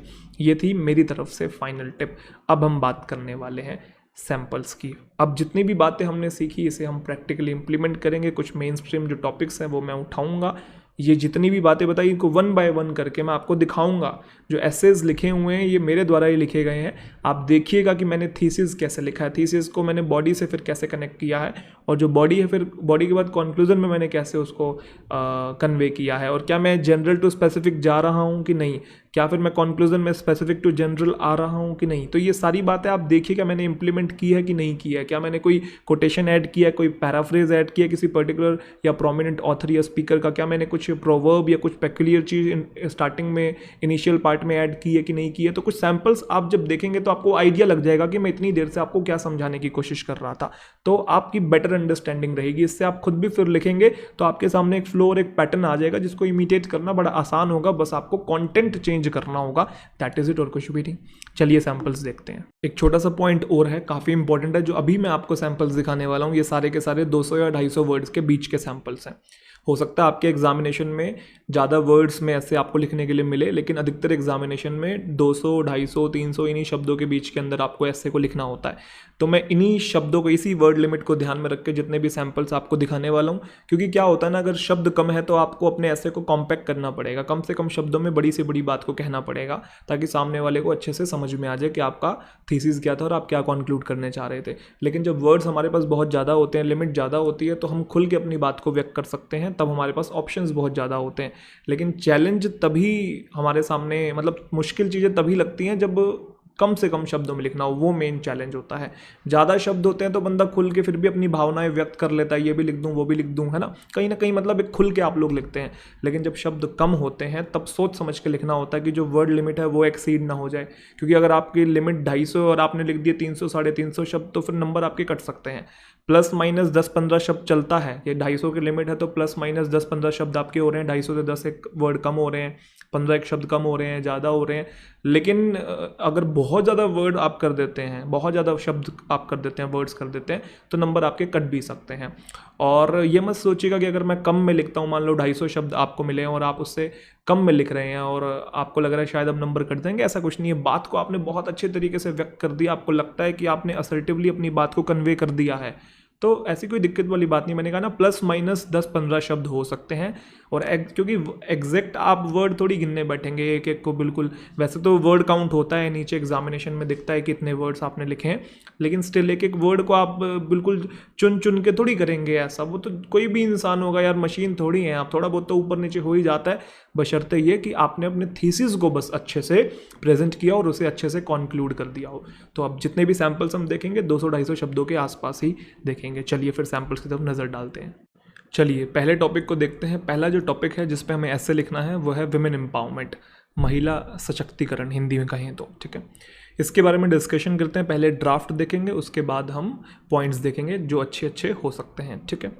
देखो ड्राफ्ट में क्या है ना, अभी जैसे अगर आप ये वाला ड्राफ्ट देखेंगे, इंट्रोडक्शन है, बॉडी है, कॉन्क्लूजन है। अब जब आप एग्जामिनेशन में होंगे या जब आप घर पे प्रैक्टिस कर रहे होंगे तो ज़रूरी नहीं है कि इतना परफेक्ट तरीके से आपका ड्राफ्ट बनेगा। उस टाइम पे चीज़ें रैंडम ऑर्डर में रहती है, तो आप रैंडम ऑर्डर में आने दीजिए। मतलब कोशिश मत कीजिएगा कि बिल्कुल ड्राफ्ट को भी परफेक्ट लिखने का, क्योंकि आप ड्राफ्ट भी परफेक्ट लिखने की कोशिश करोगे तो आपका टाइम बहुत चला जाएगा। ड्राफ्ट में क्या होता है, चीज़ें जो रैंडम थॉट्स हैं बेसिकली उनको लिख दो कि इंट्रोडक्शन में ये लिखूंगा, बॉडी में ये लिखूंगा, कॉन्क्लूजन में ये लिखूंगा। और कोशिश करो घर पे जब आप ऐसे लिखते हो तो ड्राफ्ट को भी हर ऐसे के बाद रिफाइन करने की। मतलब आपने 10 ऐसे लिखे तो 10 ऐसे के बाद जब आप 11वां ऐसे लिखो तो आपके जो पहला ऐसे था और जो 11वां ऐसे है उसके अंदर डिफरेंस होना चाहिए। मतलब आपने हर ऐसे के साथ ड्राफ्ट में भी इम्प्रूवमेंट लानी है। यूँ नहीं कि ड्राफ्ट में बिल्कुल कचरा आपने भर रखा है, ऐसा नहीं करना है। तो हर ऐसे के साथ जैसे जैसे आप ऐसे और लिखते जाओगे तो आपकी जो इम्प्रूवमेंट है, जो ड्राफ्ट में भी जो चीज़ें रिफाइन करनी है वो आती जाएंगी, ठीक है। जैसे अगर मैं इस वाले ड्राफ्ट की बात करूँ तो इंट्रोडक्शन में मैंने क्या कहा था आपको, जनरल टू स्पेसिफिक चलेगा। अब जनरल, अभी बात है विमेन एम्पावरमेंट की, तो मैं डायरेक्ट विमेन एम्पावरमेंट से शुरू नहीं कर सकता। तो मैं शुरुआत करूँगा ओवरऑल सिचुएशन से सोसाइटी की और जो उनकी मान्यताएं हैं उससे शुरुआत करूँगा। तो क्या ये ब्रॉड हो गया, जनरल हो गया। अब उसके बाद मैं उसको फिर लिंक करूँगा विमेन के साथ कि फिर विमेन की सिचुएशन कैसी है सोसाइटी के अंदर। उसके बाद जो मेरा थीसिस है, जो मेरा सेंट्रल आइडिया होगा कि फिर विमेन एम्पावरमेंट जरूरी क्यों है। तो आप देख रहे हैं जनरल टू स्पेसिफिक आ रहे हैं, उल्टा ट्रायंगल आप लोग देख रहे होंगे। फिर बॉडी में क्या है कि बॉडी में सारी ऐसी बातें होनी चाहिए जो कि मेरे थीसिस को जस्टिफाई करें, उसको सपोर्ट करें। तो आपको जब बताना है कि विमेन एम्पावरमेंट क्यों इंपॉर्टेंट है तो उसके रीज़न देने पड़ेंगे। तो आप हिस्ट्री बता सकते हो कि महिलाओं के साथ कितना बुरा बर्ताव होता आया है पास्ट में भी, और प्रेजेंट के बारे में भी बता सकते हैं। कुछ इश्यूज़ हैं जैसे कि इन्फेंटिसाइड है, फोर्स्ड मैरिज है, प्रेगनेंसीज है, डोमेस्टिक वायलेंस है, ये सारी चीज़ें होती हैं। तो इन सभी चीज़ों की वजह से ही तो आपको जो विमेन को एम्पावर करने की ज़रूरत है।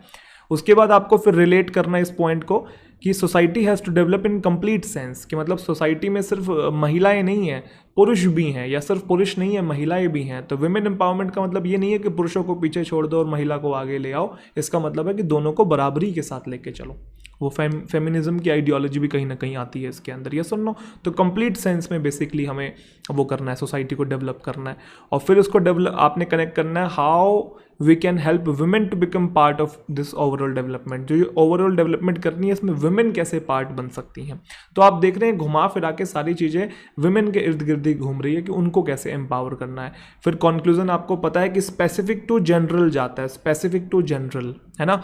तो अभी स्पेसिफिक बात फिर वुमेन एम्पावरमेंट वाली ही बात करनी है आपने पहले कंक्लूजन में, और फिर थोड़ा ब्रॉड कर देना है और फिर आप वुमेन से सोसाइटी की तरफ चले जाना, क्योंकि कंक्लूजन में पहले स्पेसिफिक बात होगी वुमेन की, फिर नीचे धीरे धीरे करके उसको जनरल लेके जाना है।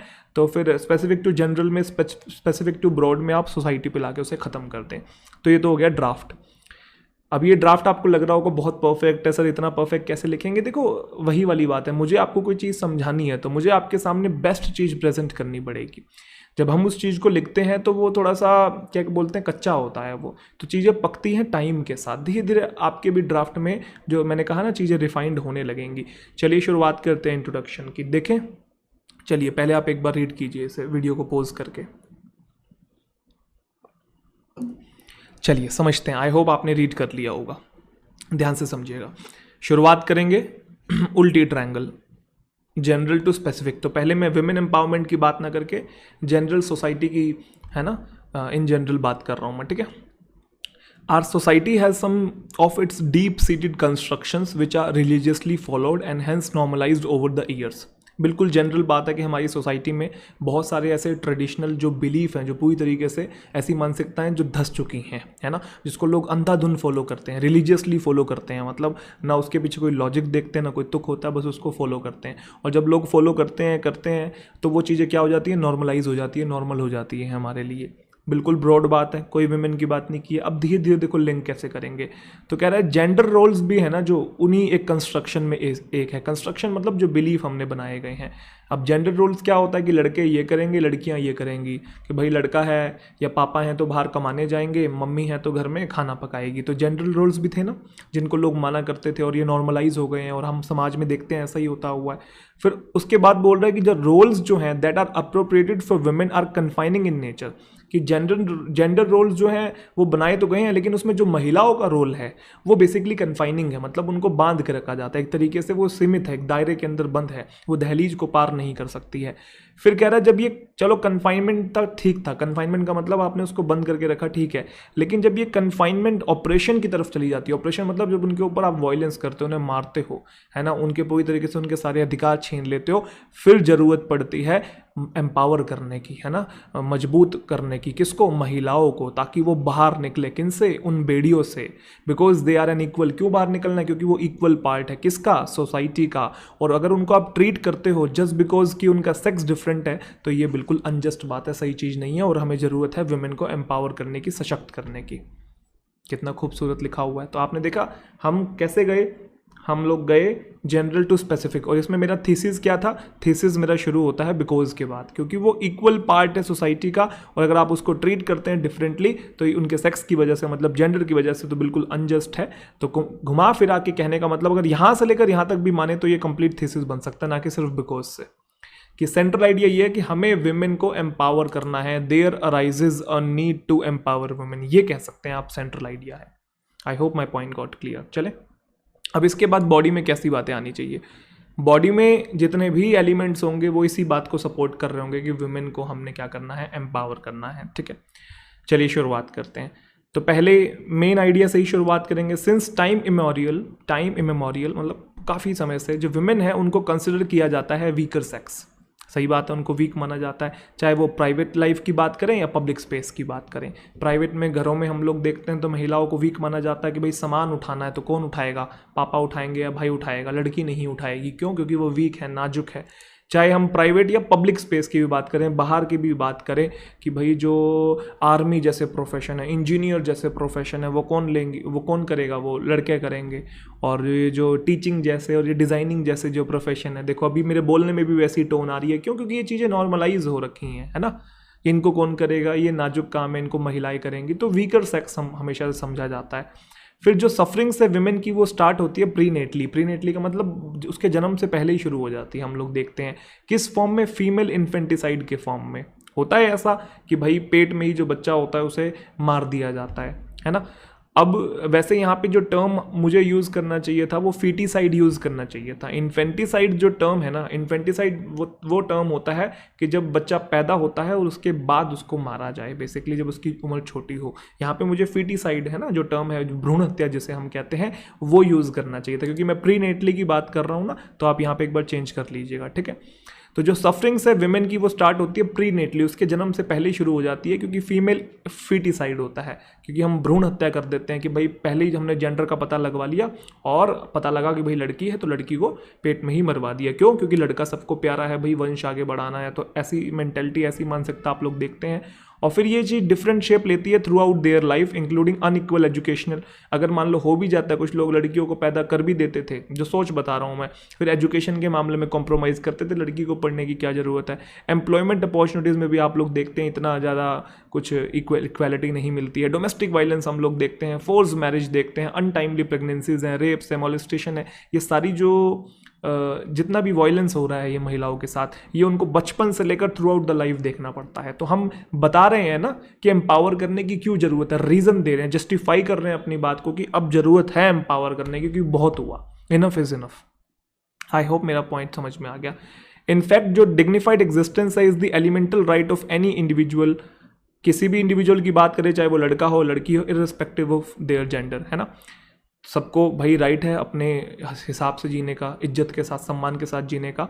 लेकिन जो महिलाएं हैं basically are sometimes are ripped off even that, मतलब उनको ये अधिकार नहीं मिल पाता है। हाउएवर, लेकिन अब आप देखो मैंने यहाँ पे कोटेशन ऐड किया थोड़ा, और जो मेरा जो आर्ग्यूमेंट है वो स्ट्रेंथन हो जाए, वो थोड़ा और मजबूत हो जाए, कि अल्टीमेट एम जो है सोसाइटी का is to develop sustainably and as Kofi Annan rightly says, कि जैसा कॉफी एनन ने कहा है कि there is no tool for development more effective than the empowerment of women. अगर आप डेवलपमेंट चाहते हैं तो वुमेन को भी एम्पावर करना पड़ेगा। मुझे एक और कोटेशन ध्यान आ रहा है कि अम्बेडकर ने भी कहा है कि किसी भी समाज की उन्नति उस समाज की स्त्रियों की उन्नति से जुड़ी होती है, क्योंकि डेवलपमेंट का मतलब क्या है कि सब लोग, जैसे पहले 2 काम कर रहे थे अब 4 काम कर रहे हैं, यस और नो, पहले 2 काम कर रहे थे अब 4 काम कर रहे हैं, तो एक तरीके से डेवलपमेंट ही हो रही है ना। जो 2 लोग पहले काम नहीं कर रहे थे, जो महिलाएं थी, तो डेवलपमेंट कहीं ना कहीं रुक रही है। तो ओवरऑल डेवलपमेंट में महिलाओं का बहुत बड़ा रोल होता है। तो हमें ज़रूरत है अब एम्पावर करने की। एक तो जो उनके ऊपर जुल्म हो रहे हैं उनके लिए तो है ही, बाकी अगर आपको समाज में भी उन्नति चाहिए तो वहाँ पर भी आपको महिलाओं को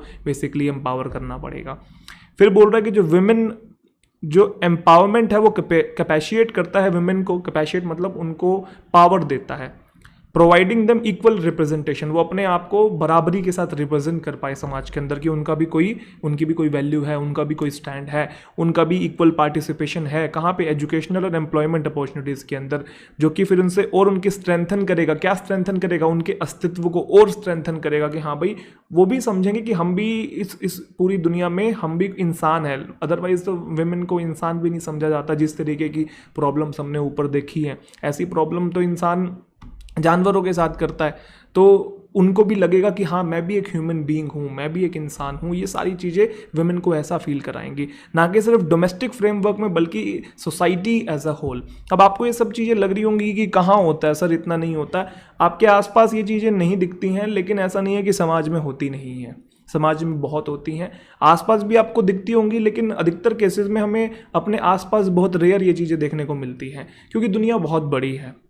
दुनिया में बहुत सारे कोने हैं, किस कोने में क्या चीज़ हो रही है हमें पता नहीं लगता है। हम बस टीवी पे देखते हैं, है ना, और सोशल मीडिया पे ये चीज़ें सुनते हैं। जब खुद पे बीतती है तो समझ में आता है कि हाँ यार ये भी एक रियल इशू है, इन पे भी काम हमको करना है, एम्पावरमेंट की सही में ज़रूरत है। और जब खुद के घर में जब बहनें होती हैं, या खुद के घर में जब ऐसी सिचुएशन होते हुए आप लोग देखते हैं अपनी आँखों से, तब हमको ज़्यादा अच्छे समझ में चीज़ें आती हैं। बहुत बार हम ना दूर दूर से चीज़ों को देख के इग्नोर कर देते हैं, लेकिन जब वही वाली बात है दूसरों के जूतों में खुद के पैर डालते हैं तो रियलाइज़ होता है दूसरों के इमोशंस भी। तो आई होप मेरा जो पॉइंट आपको समझ में आ गया कि बॉडी को मैंने कैसे जस्टिफाई किया है, ठीक है, कि क्यों ज़रूरत है। सारी बातें मैंने कही यहाँ पे, और उसके बाद मैंने एक कोटेशन भी ऐड किया है कॉफ़ी एनन वाला, आपको ये भी समझ में आ गया होगा। उसके बाद बात आती है कॉन्क्लूज़न की। कॉन्क्लूज़न में क्या करना है, आपको चलना है अब स्पेसिफिक टू जनरल। माफ़ कीजिएगा कोई शब्द अगर मैं ऊपर नीचे बोल दूं तो भूल चुक लेनी देनी आप देख लीजिएगा, है ना, कि क्योंकि क्या होता है कभी कभी कोई चीज़ हम पढ़ा रहे हैं फ्लो में एक आधे शब्द का ऊपर नीचे पता नहीं लगता। तो वैसे तो कोशिश कर रहा हूँ कि मैं हाईली अवेयर हूँ, कोई चीज़ उल्टा पुल्टा ना बोलूँ, लेकिन स्टिल चलें आगे। कंक्लूजन में हमें क्या करना है, हमें जाना है स्पेसिफिक टू जनरल, ठीक है। आगे बढ़ते हैं। अब आप देखो स्पेसिफिक बात विमेन एम्पावरमेंट की हो रही है। Empowering women enlightens them about their basic rights and provides them with a voice of their own. वही सेम बात की जो मैं पहले कर रहा था कि अगर आप विमेन को एम्पावर करते हो तो उनको समझ में आता है कि उनका भी कोई राइट है, क्योंकि बहुत सारी औरतों को तो पता ही नहीं है कि उनका भी अधिकार है, वो भी इक्वल, उनकी भी मतलब इक्वल मौजूदगी है समाज के अंदर। बहुत सारी औरतों को ये लगता है कि हमारा यही जीवन है और उन्होंने बस उसको पूरी तरीके से एक्सेप्ट कर लिया। तो जब आप वुमेन को एम्पावर करोगे तो उनको समझ में आएगा हाँ भाई उनके भी अधिकार हैं, उनकी भी खुद की कोई आवाज़ है। But women alone can not empower themself, वो खुद को एम्पावर नहीं कर सकती है। इसमें रिक्वायरमेंट है फुल पार्टिसिपेशन की सोसाइटी की। अब आप देख रहे हो मैं स्पेसिफिक टू जनरल जा रहा हूँ, मैं वुमेन से होते होते मैं सोसाइटी पे मूव ऑन कर रहा हूँ। अब तो अब सिर्फ महिलाएं ही खुद को एम्पावर नहीं कर सकती हैं, अब फुल पार्टिसिपेशन चाहिए, जिसमें लड़कों का भी महत्वपूर्ण रोल होता है, जिसमें फॉर्मुलेशन होगा, इम्प्लीमेंटेशन होगा, इवैल्यूएशन होता है डिसीजन का। तो सिर्फ महिलाएं देश नहीं चलाती है, एज अ सोसाइटी हमें एक साथ चलना है। इसीलिए society should function collectively in order to attain a holistic development. तो सोसाइटी को फंक्शन करना है कलेक्टिवली, सबको मिलजुल के चलना है, एक दूसरे का हाथ पकड़ के आगे बढ़ाना, ताकि हॉलिस्टिक डेवलपमेंट हो सके। हॉलिस्टिक डेवलपमेंट का क्या मतलब है कि ओवरऑल डेवलपमेंट हो सके, हर फेज में, हर एस्पेक्ट में हम लोग जो हैं अपनी लाइफ में आगे बढ़ सकें। तो ये आपका वुमेन एम्पावरमेंट के ऊपर ऐसे था। आई होप आपको समझ में आ गई हैं चीज़ें, जो बातें मैंने बताई वो इम्प्लीमेंट होती हुई आपको दिख गई है, ठीक है। चलें अगले हम चलते हैं अगले ऐसे की तरफ। अगला ऐसे है role of media in democracy. कुछ टॉपिक इतने सेंसिटिव होते हैं कि ध्यान रखना पड़ता है कि लोगों की जो सेंटिमेंट है वो हर्ट ना हो जाए। मतलब पढ़ाते वक्त भी कि ऐसा मन में रख के चलना पड़ता है कि सामने वाला ऑफेंड ना हो जाए। तो इसलिए जब आप कोई ऐसे पढ़ रहे हैं, चाहे वो वुमेन एम्पावरमेंट का हो, अभी ये डेमोक्रेसी में जो मीडिया का रोल है उस पर जो बातें आने वाली हैं, तो अपने जो सब्जेक्टिव ओपिनियंस हैं, जो आपके पर्सनल बेसिकली विचार हैं, उनको साइड में रख के तथ्यों के आधार पर चीज़ों को समझें और ऑफेंड ना हो मेरी बातों से, ठीक है। हालांकि मैं कोशिश यही करता हूँ कि चीज़ें सबके हिसाब से बोली जाएं, है ना, ये सुनो। चलिए शुरुआत करते हैं role of media in democracy, क्योंकि ये टॉपिक काफ़ी डिबेटेबल होते हैं। हर इंसान के ना अपने अपने एक्सट्रीम ओपिनियन है। मतलब मुझे लगता है कि जो पढ़े लिखे लोग हैं, जो समझदार हैं, पढ़े लिखे समझदार हैं, पढ़े लिखे तो ऐसे बहुत पढ़े लिखे अनपढ़ भी हैं, जो पढ़े लिखे समझदार लोग हैं वो समझते हैं कि किसी भी चीज़ के एक्सट्रीम में नहीं जाना चाहिए, है ना, चाहे वो कुछ भी हो, मतलब एक्सट्रीम में नहीं, बैलेंस बना के रखना चाहिए। आपको हर पहलू को समझना चाहिए, उसके बाद अपना निर्णय लेना चाहिए, और किसी भी चीज़ को 100% सही नहीं मानना चाहिए, क्योंकि सच तो कुछ भी नहीं होता, हम सब जानते हैं। सच बेसिकली क्या है, ट्रुथ इज़ रिलेटिव, ट्रुथ कभी भी एब्सोल्यूट नहीं होता है। रिलेटिव का मतलब समझते हैं, आपके लिए वो चीज़ अलग है और मेरे लिए वो चीज़ अलग है।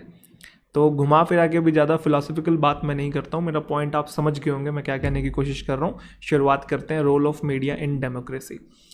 क्या रोल है जी मीडिया का, पहले ड्राफ्ट देख लें एक बार, आ जाओ ड्राफ्ट देखते हैं। तो सबसे पहले कोई कोटेशन, मुझे लगता है कोटेशन ऐड करनी चाहिए, इसमें अच्छे अच्छे कोटेशन है। देखो आप डेटा वगैरह भी ऐड कर सकते हैं, डिपेंड करता है कि डेटा या स्टैटिस्टिक्स आप किस टाइप का, टॉपिक कैसा है उसके अकॉर्डिंग जैसे डिपेंड करता है। अभी हमने विमेन एम्पावरमेंट में देखा, वहाँ हमने डेटा क्यों नहीं ऐड किया, क्योंकि बहुत ब्रॉड टॉपिक था। अगर वो विमेन एम्पावरमेंट अगर इन पर्टिकुलर बात करता वो एजुकेशन की फील्ड में या एम्प्लॉयमेंट की फील्ड में अगर बात करता तो मैं डेटा दे सकता था, लेकिन वो बहुत ब्रॉड था। तो जब वही ब्रॉड आ जाए तो कोटेशन वहाँ पे ज़्यादा बेटर रहता है। कुछ पर्टिकुलर टॉपिक आ जाए तो वहाँ पे आप डेटा या स्टैट्स दे सकते हैं। तो कोटेशन से शुरुआत कर सकते हैं। फिर इंपॉर्टेंस बताइए पहले मीडिया की, रोल बाद में आएगा, पहले मीडिया की इंपॉर्टेंस बताइए कि मीडिया क्या करती है। मीडिया इन्फॉर्मेशन देती है, फिर बताइए कि भाई क्या रोल है। इन्फॉर्मेशन जो होती है उसकी वजह से सोसाइटी आगे चलती है, तो मीडिया का बहुत अहम रोल है। बस आप पॉजिटिव रिगार्ड में दिखाना चाहते हैं, नेगेटिव रिगार्ड में दिखाना चाहते हैं, ये आपके ऊपर है, इट्स अप टू यू। देखो टॉपिक होता है, इसमें जो कंटेंट होता है ना, इसमें क्या होता है, सबके अलग अलग ओपिनियन होते हैं। तो मैंने क्या कहा, ओपिनियन किसी का सही गलत नहीं होता, ओपिनियन होता है, बशर्ते ये कि आपने फॉर्मेट में लिखा हो। अगर आप उस चीज़ पे विश्वास करते हैं, आपको लगता है ये बातें सही हैं, तो बस वो स्ट्रक्चर में होनी चाहिए, आप किसी भी तरीके से उसे लिखें, बस एक्सट्रीमिज्म में ना हो, ठीक है। चलिए, तो कोटेशन हो गया, इंपॉर्टेंस होगी मीडिया की, मीडिया काम क्या करती है, और अब रोल क्या है मीडिया का, role of media in democracy, कि भाई इन्फॉर्मेशन देती है तो इन्फॉर्मेशन से सोसाइटी आगे चलती है, तो बहुत अहम रोल है। और फिर आपने जस्टिफाई करना बॉडी के अंदर, एक्सप्लेन करो डेमोक्रेसी को कि डेमोक्रेसी बेसिकली क्या है। उसके बाद आप बताओ कि जो मीडिया है बेसिकली लोगों और गवर्नमेंट के बीच में एक ब्रिज का काम करती है, अहम रोल है। जस्टिफाई कर रहे हैं हम कि भाई ट्रांसपेरेंसी और अकाउंटेबिलिटी जो होती है वो मीडिया के थ्रू लोगों तक आती है, ठीक है। और फिर आप बताओ कि करप्शन को ये बिल्कुल पर्दाफाश करती है मीडिया, है ना, इनएफिशिएंसी दिखाती है, सरकार निकम्मी है, काम नहीं कर पा रही है, नेपोटिज्म के बारे में दिखाती है, देखो उसका लड़का बन गया है पीएम और उसका ये साथ ये हो गया, तमाम चीज़ें जो होती हैं जनता तक लाते हैं और जनता अवेयर होती है तो एक वेल इन्फॉर्म्ड सिटीजन बनते हैं हम लोग, है ना। तो ये रोल है किसका, मीडिया। अब मेरे को हंसी क्यों आ रही है, मैं इसके बारे में कुछ भी नहीं कहना चाहता हूँ, ठीक है, बाकी आप बहुत समझदार हैं, लेकिन खैर चलिए, देश आगे बढ़ रहा है, हमें भी आगे बढ़ना है, ऐसे को कंप्लीट करना है। काउंटर पॉइंट भी आप लोग लिख सकते हैं, मैंने कहा था स्ट्रेंथन कर सकता है मीडिया का, क्रिटिसिज्म भी आप ऐड कर सकते हैं, जैसा कि हम आजकल देखते ही हैं। पॉजिटिव सजेशन दे दीजिए और फिर कोटेशन इफ़ पॉसिबल, नहीं भी देना चाहे तो कोटेशन शुरू में आ गया है, लेकिन टॉपिक इतना ब्रॉड है तो बातें, लीडर्स बहुत है ना दुनिया में, बहुत सारी बातें कह के चले गए हैं, तो बहुत सारी बातें हम उठा के लिख सकते हैं इसके अंदर। अच्छा ये टॉपिक है, क्या टॉपिक है, role of media in democracy. Media यहाँ पे सिर्फ आपका ये टीवी वाला मीडिया नहीं आ रहा है, सोशल मीडिया भी आता है, प्रिंट मीडिया भी आता है इसके अंदर, सारी चीज़ें आती हैं इसके अंदर, ठीक है, रेडियो वगैरह सब इसके अंदर इंक्लूड है। चलिए शुरुआत करते हैं इंट्रोडक्शन से। तो इंट्रोडक्शन कैसा होना चाहिए,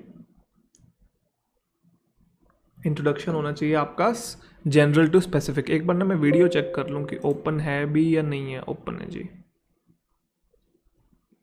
अरे अरे एक सेकंड क्या हो गया, हाँ जी। तो बेसिकली अब हम देखेंगे इंट्रोडक्शन को। ये बीच बीच में ना कभी कभी क्या होता है कि मैं वीडियो बना रहा होता हूँ तो वीडियो ऑन ही नहीं होती है, कई बार हो चुका मेरे साथ धोखा, कोई बात नहीं। तो इंट्रोडक्शन देखते हैं, आपने चलना है जनरल टू स्पेसिफिक, माफ़ कीजिएगा मैं शब्द अगर ऊपर नीचे कर दूँ, तो जनरल टू स्पेसिफिक, सही बोल रहा हूँ, सही बोल रहा हूँ। चलिए इंट्रोडक्शन देखते हैं। तो सबसे पहली लाइन है, who ever controls the media, whoever controls the media controls the mind। जो भी मीडिया को कंट्रोल करता है वो माइंड को कंट्रोल करता है। किसने कही है, जिम मॉरिसन साहब ने कही है।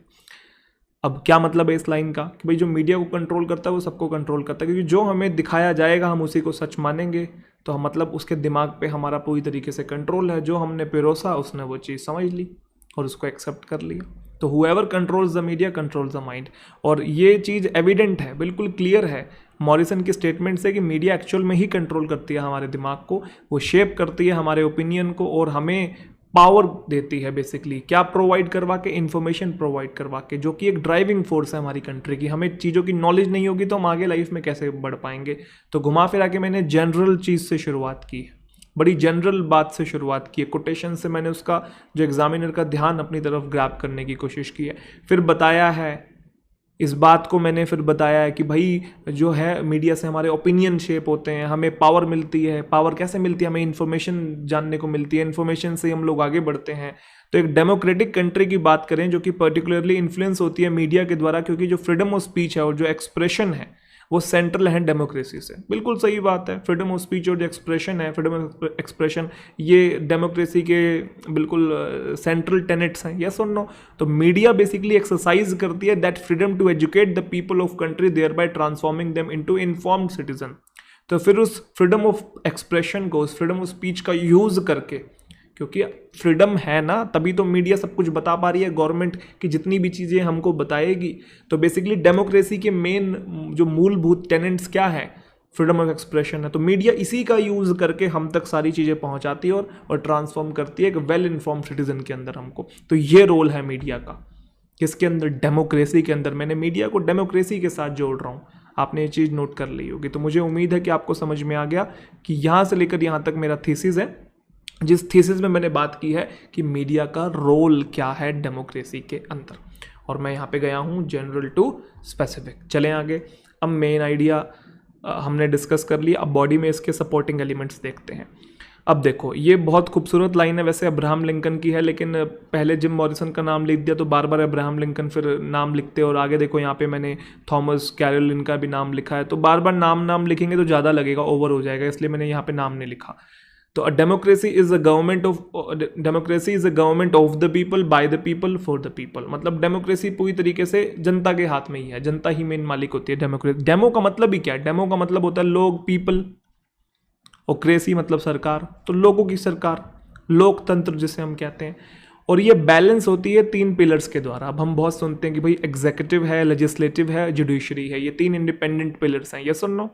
कि भाई लेजिस्लेटिव रूल बनाती है, एग्जीक्यूटिव इम्प्लीमेंट करते हैं, जुडिशरी बेसिकली डिस्प्यूट को सॉल्व करती है, या इन दोनों को भी बेसिकली किसी ना किसी तरीके से ये भी कुछ गलत काम कर रहे हैं तो बीच में एंट्री लेके इनके भी डिस्प्यूट को रिजॉल्व करती है।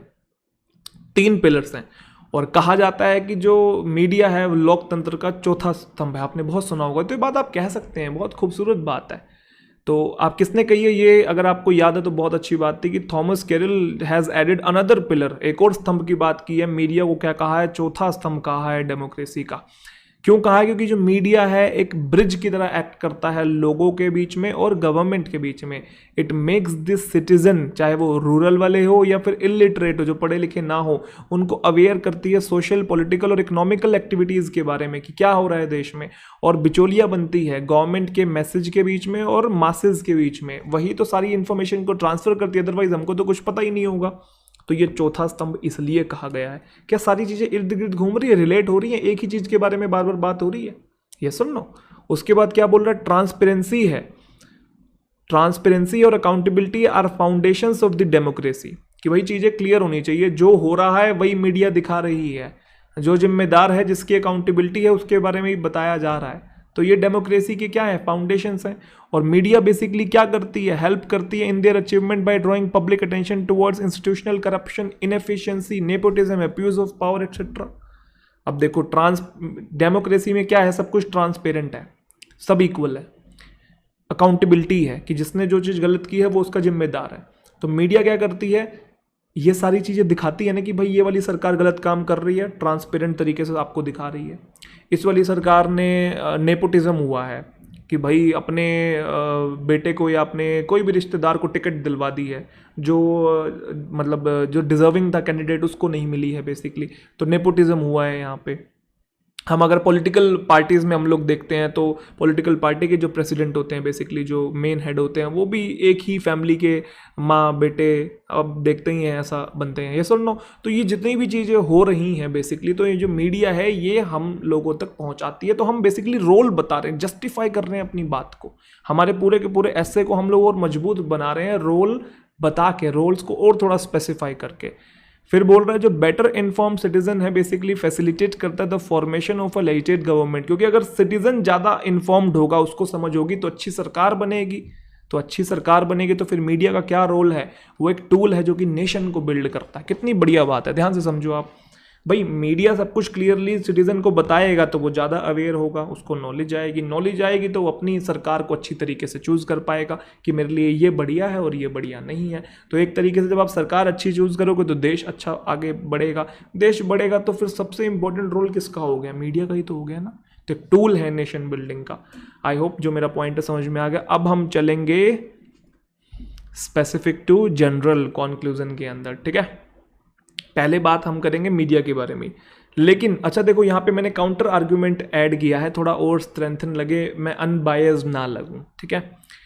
मीडिया के खुद के कुछ क्रिटिसिज्म भी हैं, क्योंकि वो ऑफन एलिटिस्ट बन जाती है। एलिटिस्ट का मतलब है, कुछ लोग इसे एलाइट बोलते हैं, एलिट होता है, ये एलिटिस्ट बना है, तो एलिटिस्ट बन जाती है। क्या मतलब है कि भाई जो क्या बोलते हैं इस समाज में जो थोड़े ज़्यादा पैसे वाले हैं बेसिकली, है ना, जो थोड़े क्या बोलते हैं सफिस्टिकेटेड लोग हैं, जिनके पास नोबिलिटी हाई क्लास जो लोग हैं, है ना, जैसे, तो उनको कई बार फेवर करती है। आपने देखा होगा पॉलिटिकली बायस्ड होती है, खुद के वो उनके खुद के पॉलिटिकल विचार होते हैं जब भी वो कुछ चीज़ प्रेजेंट कर रहे हैं उसके अंदर। और comes to the big industrial और बिजनेस हाउसेस, कम टू का मतलब उनका के घुटने टेक देती है, जैसा वो कहते हैं वैसा करने लग जाते हैं। तो ये क्या क्रिटिसिज्म है कि नहीं है, और आप लोग देखते ही हैं, मुझे ज़्यादा डिटेल में बताने की जरूरत नहीं है। समटाइम प्रमोट करती है कम्युनल और कास्ट पॉलिटिक्स को भी, क्योंकि अगर आप इकोनॉमी के बारे में बात नहीं करेंगे, जीडीपी के बारे में बात नहीं करेंगे, वो सारा दिन आप हिंदू मुस्लिम करते रहेंगे, धर्म के नाम पे डिबेट करते रहेंगे, या फिर किसी भी एक चीज़ को पकड़ के उसे ओवर एग्जैजरेट करेंगे और असली मुद्दों से जब भटकाएंगे जनता को, तो वही राइट्स तो होते हैं, दंगे तो होंगे, कम्युनल और कास्ट पॉलिटिक्स होती है। और कभी कभी अपने खुद के फ़ायदों के लिए किसी भी न्यूज़ को सेंसेशन बना देते हैं ना, ध्यान से देखिए उस चेहरे, वो देखते हैं हम लोग ऐसा, तो ऐसा सा बढ़ा चढ़ा के बना के ऐसे प्रस्तुत करते हैं, बिल्कुल डर का माहौल बना देते हैं। और जैसे हमारे अंदर डर का माहौल बनता है तो हम लोग थोड़ा सा और उस चीज़ को देखने पे और मजबूर हो जाते हैं। टीआरपी बढ़ती है बेसिकली उस पर्टिकुलर चीज़ की, क्योंकि डर लग रहा है हमें उसके बारे में जानना है, क्योंकि हमारे अस्तित्व पे बात आ गई है, हमारे सर्वाइवल पे बात आ सकती है कि हम भी जिंदा बचेंगे लेकिन बचेंगे, कुछ होगा तो नहीं होगा, हमारी आइडेंटिटी तो खत्म हो जाएगी। तो डर का माहौल बना के टीआरपी बेसिकली वो गेन करते हैं, हम ज़्यादा उन चैनल्स को देखते हैं। तो अपने इकोनॉमिक इंटरेस्ट के लिए सेंसेशनाइज किया जाता है उसको, सेंसेशनलाइज किया जाता है उसको। यस और नो? किसको? न्यूज़ को। It is therefore imperative, तो इसलिए ज़रूरी है किसके लिए? मीडिया के लिए, कि वो फ्री रहे इन सारी बुराइयों से, in order to safeguard the citizen interest, ताकि नागरिकों के इंटरेस्ट को बचाया जा सके, नागरिकों का ज़्यादा बेनिफिट करवाया जा सके। बिना किसी फ्री और इंडिपेंडेंट मीडिया के जो ट्रू डेमोक्रेसी है वो अनअटेनेबल है, आप पा ही नहीं सकते, आ ही नहीं सकती जो ट्रू डेमोक्रेसी है, लोकतंत्र अधूरा रह जाएगा। तो आई होप आपने देखा कि मीडिया से शुरुआत करी और मैंने डेमोक्रेसी पे एंड कर दिया। तो स्पेसिफिक टू जनरल गया कि नहीं गया? गया ना? तो मुझे उम्मीद है कि आपको ये वाला जो हमारा क्या था, ऐसे था, वो समझ में आ गया। अगले ऐसे की तरफ आगे बढ़ते हैं, ethical problems of e commerce. चलिए सबसे पहले ड्राफ्ट की तरफ एक बार नज़र डालते हैं, उसके बाद आगे फिर ऐसे को देखेंगे। इंट्रोडक्शन में सबसे पहले हम बात करेंगे इंटरनेट के बारे में। पहले डायरेक्ट आप ई कॉमर्स की एथिकल प्रॉब्लम्स को डिस्कस नहीं कर सकते, ना ही आप ई कॉमर्स को शुरू कर सकते। आप पहले एक ब्रॉड टर्म को यूज़ करेंगे, जैसा कि आपको ध्यान है हम ट्रायंगल में कैसे चलते हैं, पहले जनरल बातें फिर स्पेसिफिक। तो इंटरनेट एक बहुत ब्रॉड टर्म है, जनरल टर्म है, उसके अंदर ई कॉमर्स आता है। इलेक्ट्रॉनिकली चीज़ों को हम कॉमर्स करते हैं, मतलब आदान प्रदान, सामान बेचते हैं, खरीदते हैं, ये सब नो। उसके बाद आपने ई कॉमर्स को इंट्रोड्यूस करना है, फिर एथिकल प्रॉब्लम बतानी है। आप देख रहे हैं जनरल टू स्पेसिफिक, पहले बिल्कुल जनरल, फिर थोड़ा उससे कम और फिर बिल्कुल कम। यस और नो? चलिए उसके बाद बॉडी में फिर आपने बताना है कि भाई एथिकल प्रॉब्लम जब आपका थीसिस है ये वाला, तो फिर थीसिस को सपोर्ट करने वाले एलिमेंट्स चाहिए होंगे कि भाई बता दो क्या क्या एथिकल प्रॉब्लम्स होती हैं। डेटा सिक्योरिटी है, वेब स्पूफिंग है, आपका प्राइवेसी है, जो फ्रॉड होता है, और ये सारी चीज़ें खतरा है, इसलिए एथिकल प्रॉब्लम्स को टैकल करना ज़रूरी है। यस और नो? उसके बाद कुछ पॉजिटिव साइड भी बता सकते हैं, ई कॉमर्स की चीज़ें बहुत ज़्यादा बढ़ रही हैं, और इतना बढ़ने के बाद अगर एथिकल प्रॉब्लम्स आएंगी तो हम लोगों को एज ए यूज़र बहुत प्रॉब्लम होने वाली है, और फिर डील करना एथिकल प्रॉब्लम्स को, ये प्रायोरिटी होनी चाहिए। तो ये आपका क्या बना? ड्राफ्ट बना। चलिए एक काम करते हैं, ड्राफ्ट को अच्छे से हमने देख तो लिया, अब हम ऐसे को देखते हैं, ठीक है। इंट्रोडक्शन में शुरुआत करूंगा बिल्कुल जनरल बात से। Since the beginning the internet has been blessing to our lives in many ways. सही बात है, जब से इंटरनेट आया तब से कई तरीक़ों से वो हमें फ़ायदा पहुंचा रहा है। आगे क्या बोल रहा है? ई कॉमर्स और also known as internet commerce. वैसे तो इलेक्ट्रॉनिक कॉमर्स होता है ये, इंटरनेट कॉमर्स भी एक जनरल टर्म है जो कि हम यूज़ करते हैं इसके लिए।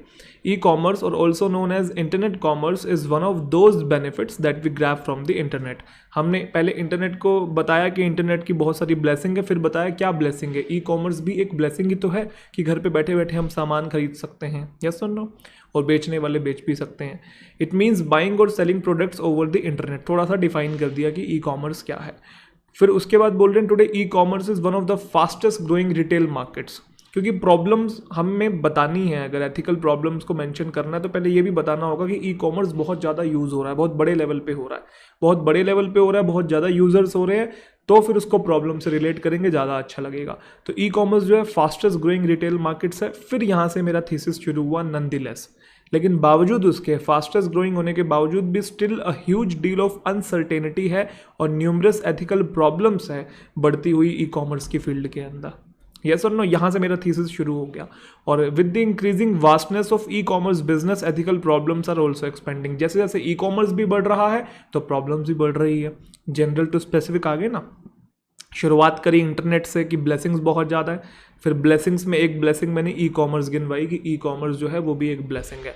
फिर बता दिया ई कॉमर्स है क्या, सेल करना और बाय करना प्रोडक्ट्स को। फिर बताया कि बहुत ज़्यादा ग्रो कर रहा है। अब ग्रो कर रहा है तो फिर अनसर्टेनिटी और प्रॉब्लम्स बता दी कि ग्रो करने से क्या प्रॉब्लम है। तो वही चीज़ आगे बोलिए, जैसे जैसे ग्रो कर रहा है वैसे वैसे प्रॉब्लम्स भी एक्सपेंड हो रही है। तो एथिकल प्रॉब्लम्स के बारे में हम थोड़ा बात करेंगे कि क्या क्या एथिकल प्रॉब्लम है। थीसिस तो मैंने मेंशन कर दिया, एथिकल प्रॉब्लम्स को बता दिया कि आ रही हैं प्रॉब्लम्स, लेकिन क्या क्या है, तो वो सारे सपोर्टिंग एलिमेंट्स आपके बॉडी के अंदर होंगे। एग्जाम्पल के तौर पे चाहे रिटेल की बात करें, होलसेल की बात करें या मैन्युफैक्चरिंग की बात करें, जो ई कॉमर्स एप्लीकेशन है वो यूज़ होती हैं वेरियस बिजनेस एरियाज़ में, हर तरीके के बिजनेस में यूज़ होती है। और one of the most discussed ethical issue जो है ई कॉमर्स के अंदर वो है इंफॉर्मेशन सिक्योरिटी और डेटा प्रोटेक्शन। मैंने मेंशन किया कि क्या प्रॉब्लम है, एथिकल प्रॉब्लम, इंफॉर्मेशन सिक्योरिटी और डेटा प्रोटेक्शन, कि आपका कोई जो प्राइवेट डेटा है वो ना चुरा ले, है ना, खतरा होता है ना। नाउ डेज डेटा ब्रीचेस जो है, मतलब जो डेटा चुराया जाता है वो होता है डेली बेसिस पे।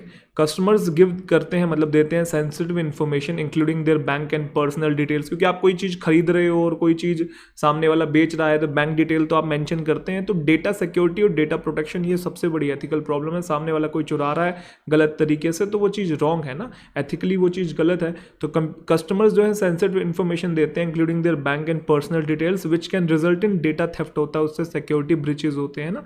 सिमिलरली एक दो चीज़ें और आप मेंशन कर सकते हैं। अनदर एथिकल इशू क्या है ई कॉमर्स की, वो है वेब स्पूफिंग। अब वेब स्पूफिंग क्या होता है कि जैसे कोई फेमस वेबसाइट है उसी की तरह की सेम वेबसाइट बना ली हैकर्स ने, और सेम लोगो, बिल्कुल सेम डिज़ाइनिंग, सब कुछ सेम कर दिया, और आप असली वाली समझ के उस फेक वाली पे चले जाते हैं और वहाँ से फिर आपको वो किसी और लिंक के थ्रू आपको वो कर लेता है, फिशिंग हो जाती है आपके साथ, मतलब चीटिंग हो जाती है और गलत तरीके से आपको आपका जो डिटेल्स हैं वो ले ली जाती हैं। यस और नो? तो आगे लिखा भी हुआ है कि वेब स्पूफिंग है क्या वैसे, कि अनदर जो एथिकल इशू है ई कॉमर्स का वो है वेब स्पूफिंग। अटैकर बेसिकली क्या करता है, कुछ फेक वेबसाइट बनाता है, ऑलमोस्ट वो मैच करती है ओरिजिनल वेबसाइट से।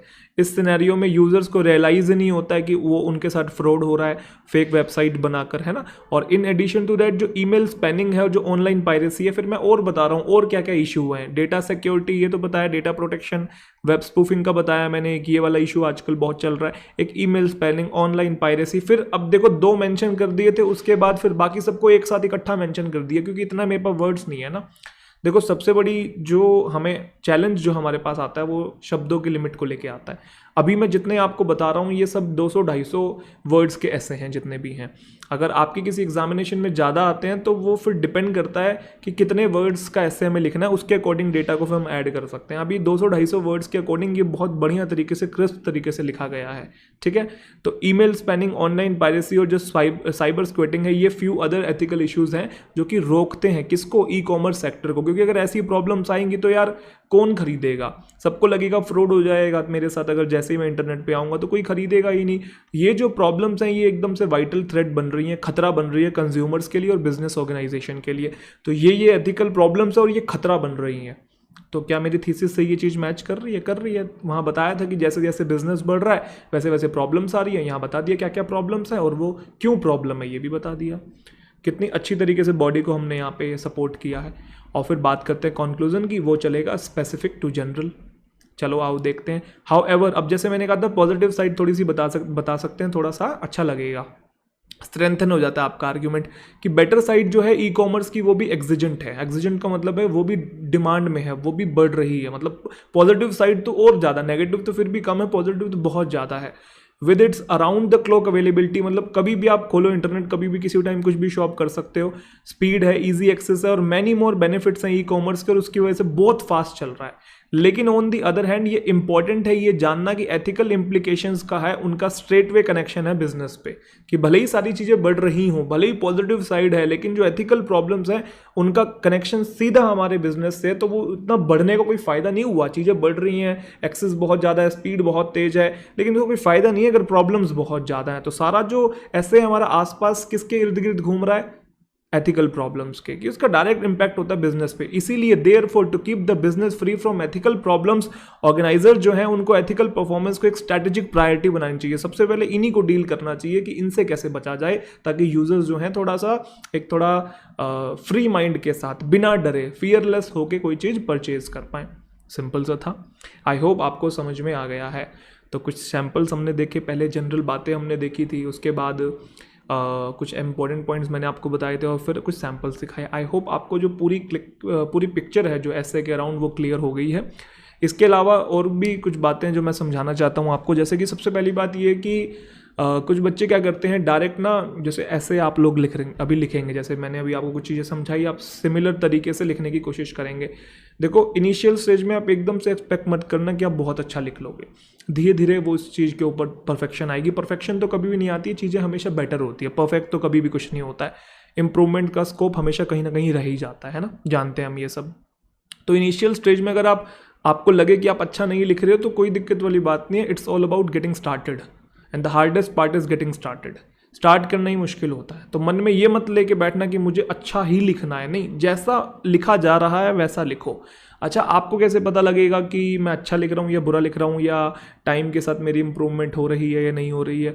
देखो, वो आपको आपकी राइटिंग स्किल को देख के खुद भी पता लग जाएगा। अगर आप उसको हाथों हाथ चेक ना करके कुछ टाइम बाद चेक करोगे, जैसे आज आपने लिखा तो अभी चेक मत करो, उसे आप थोड़ा सा देर बाद आप चेक करो।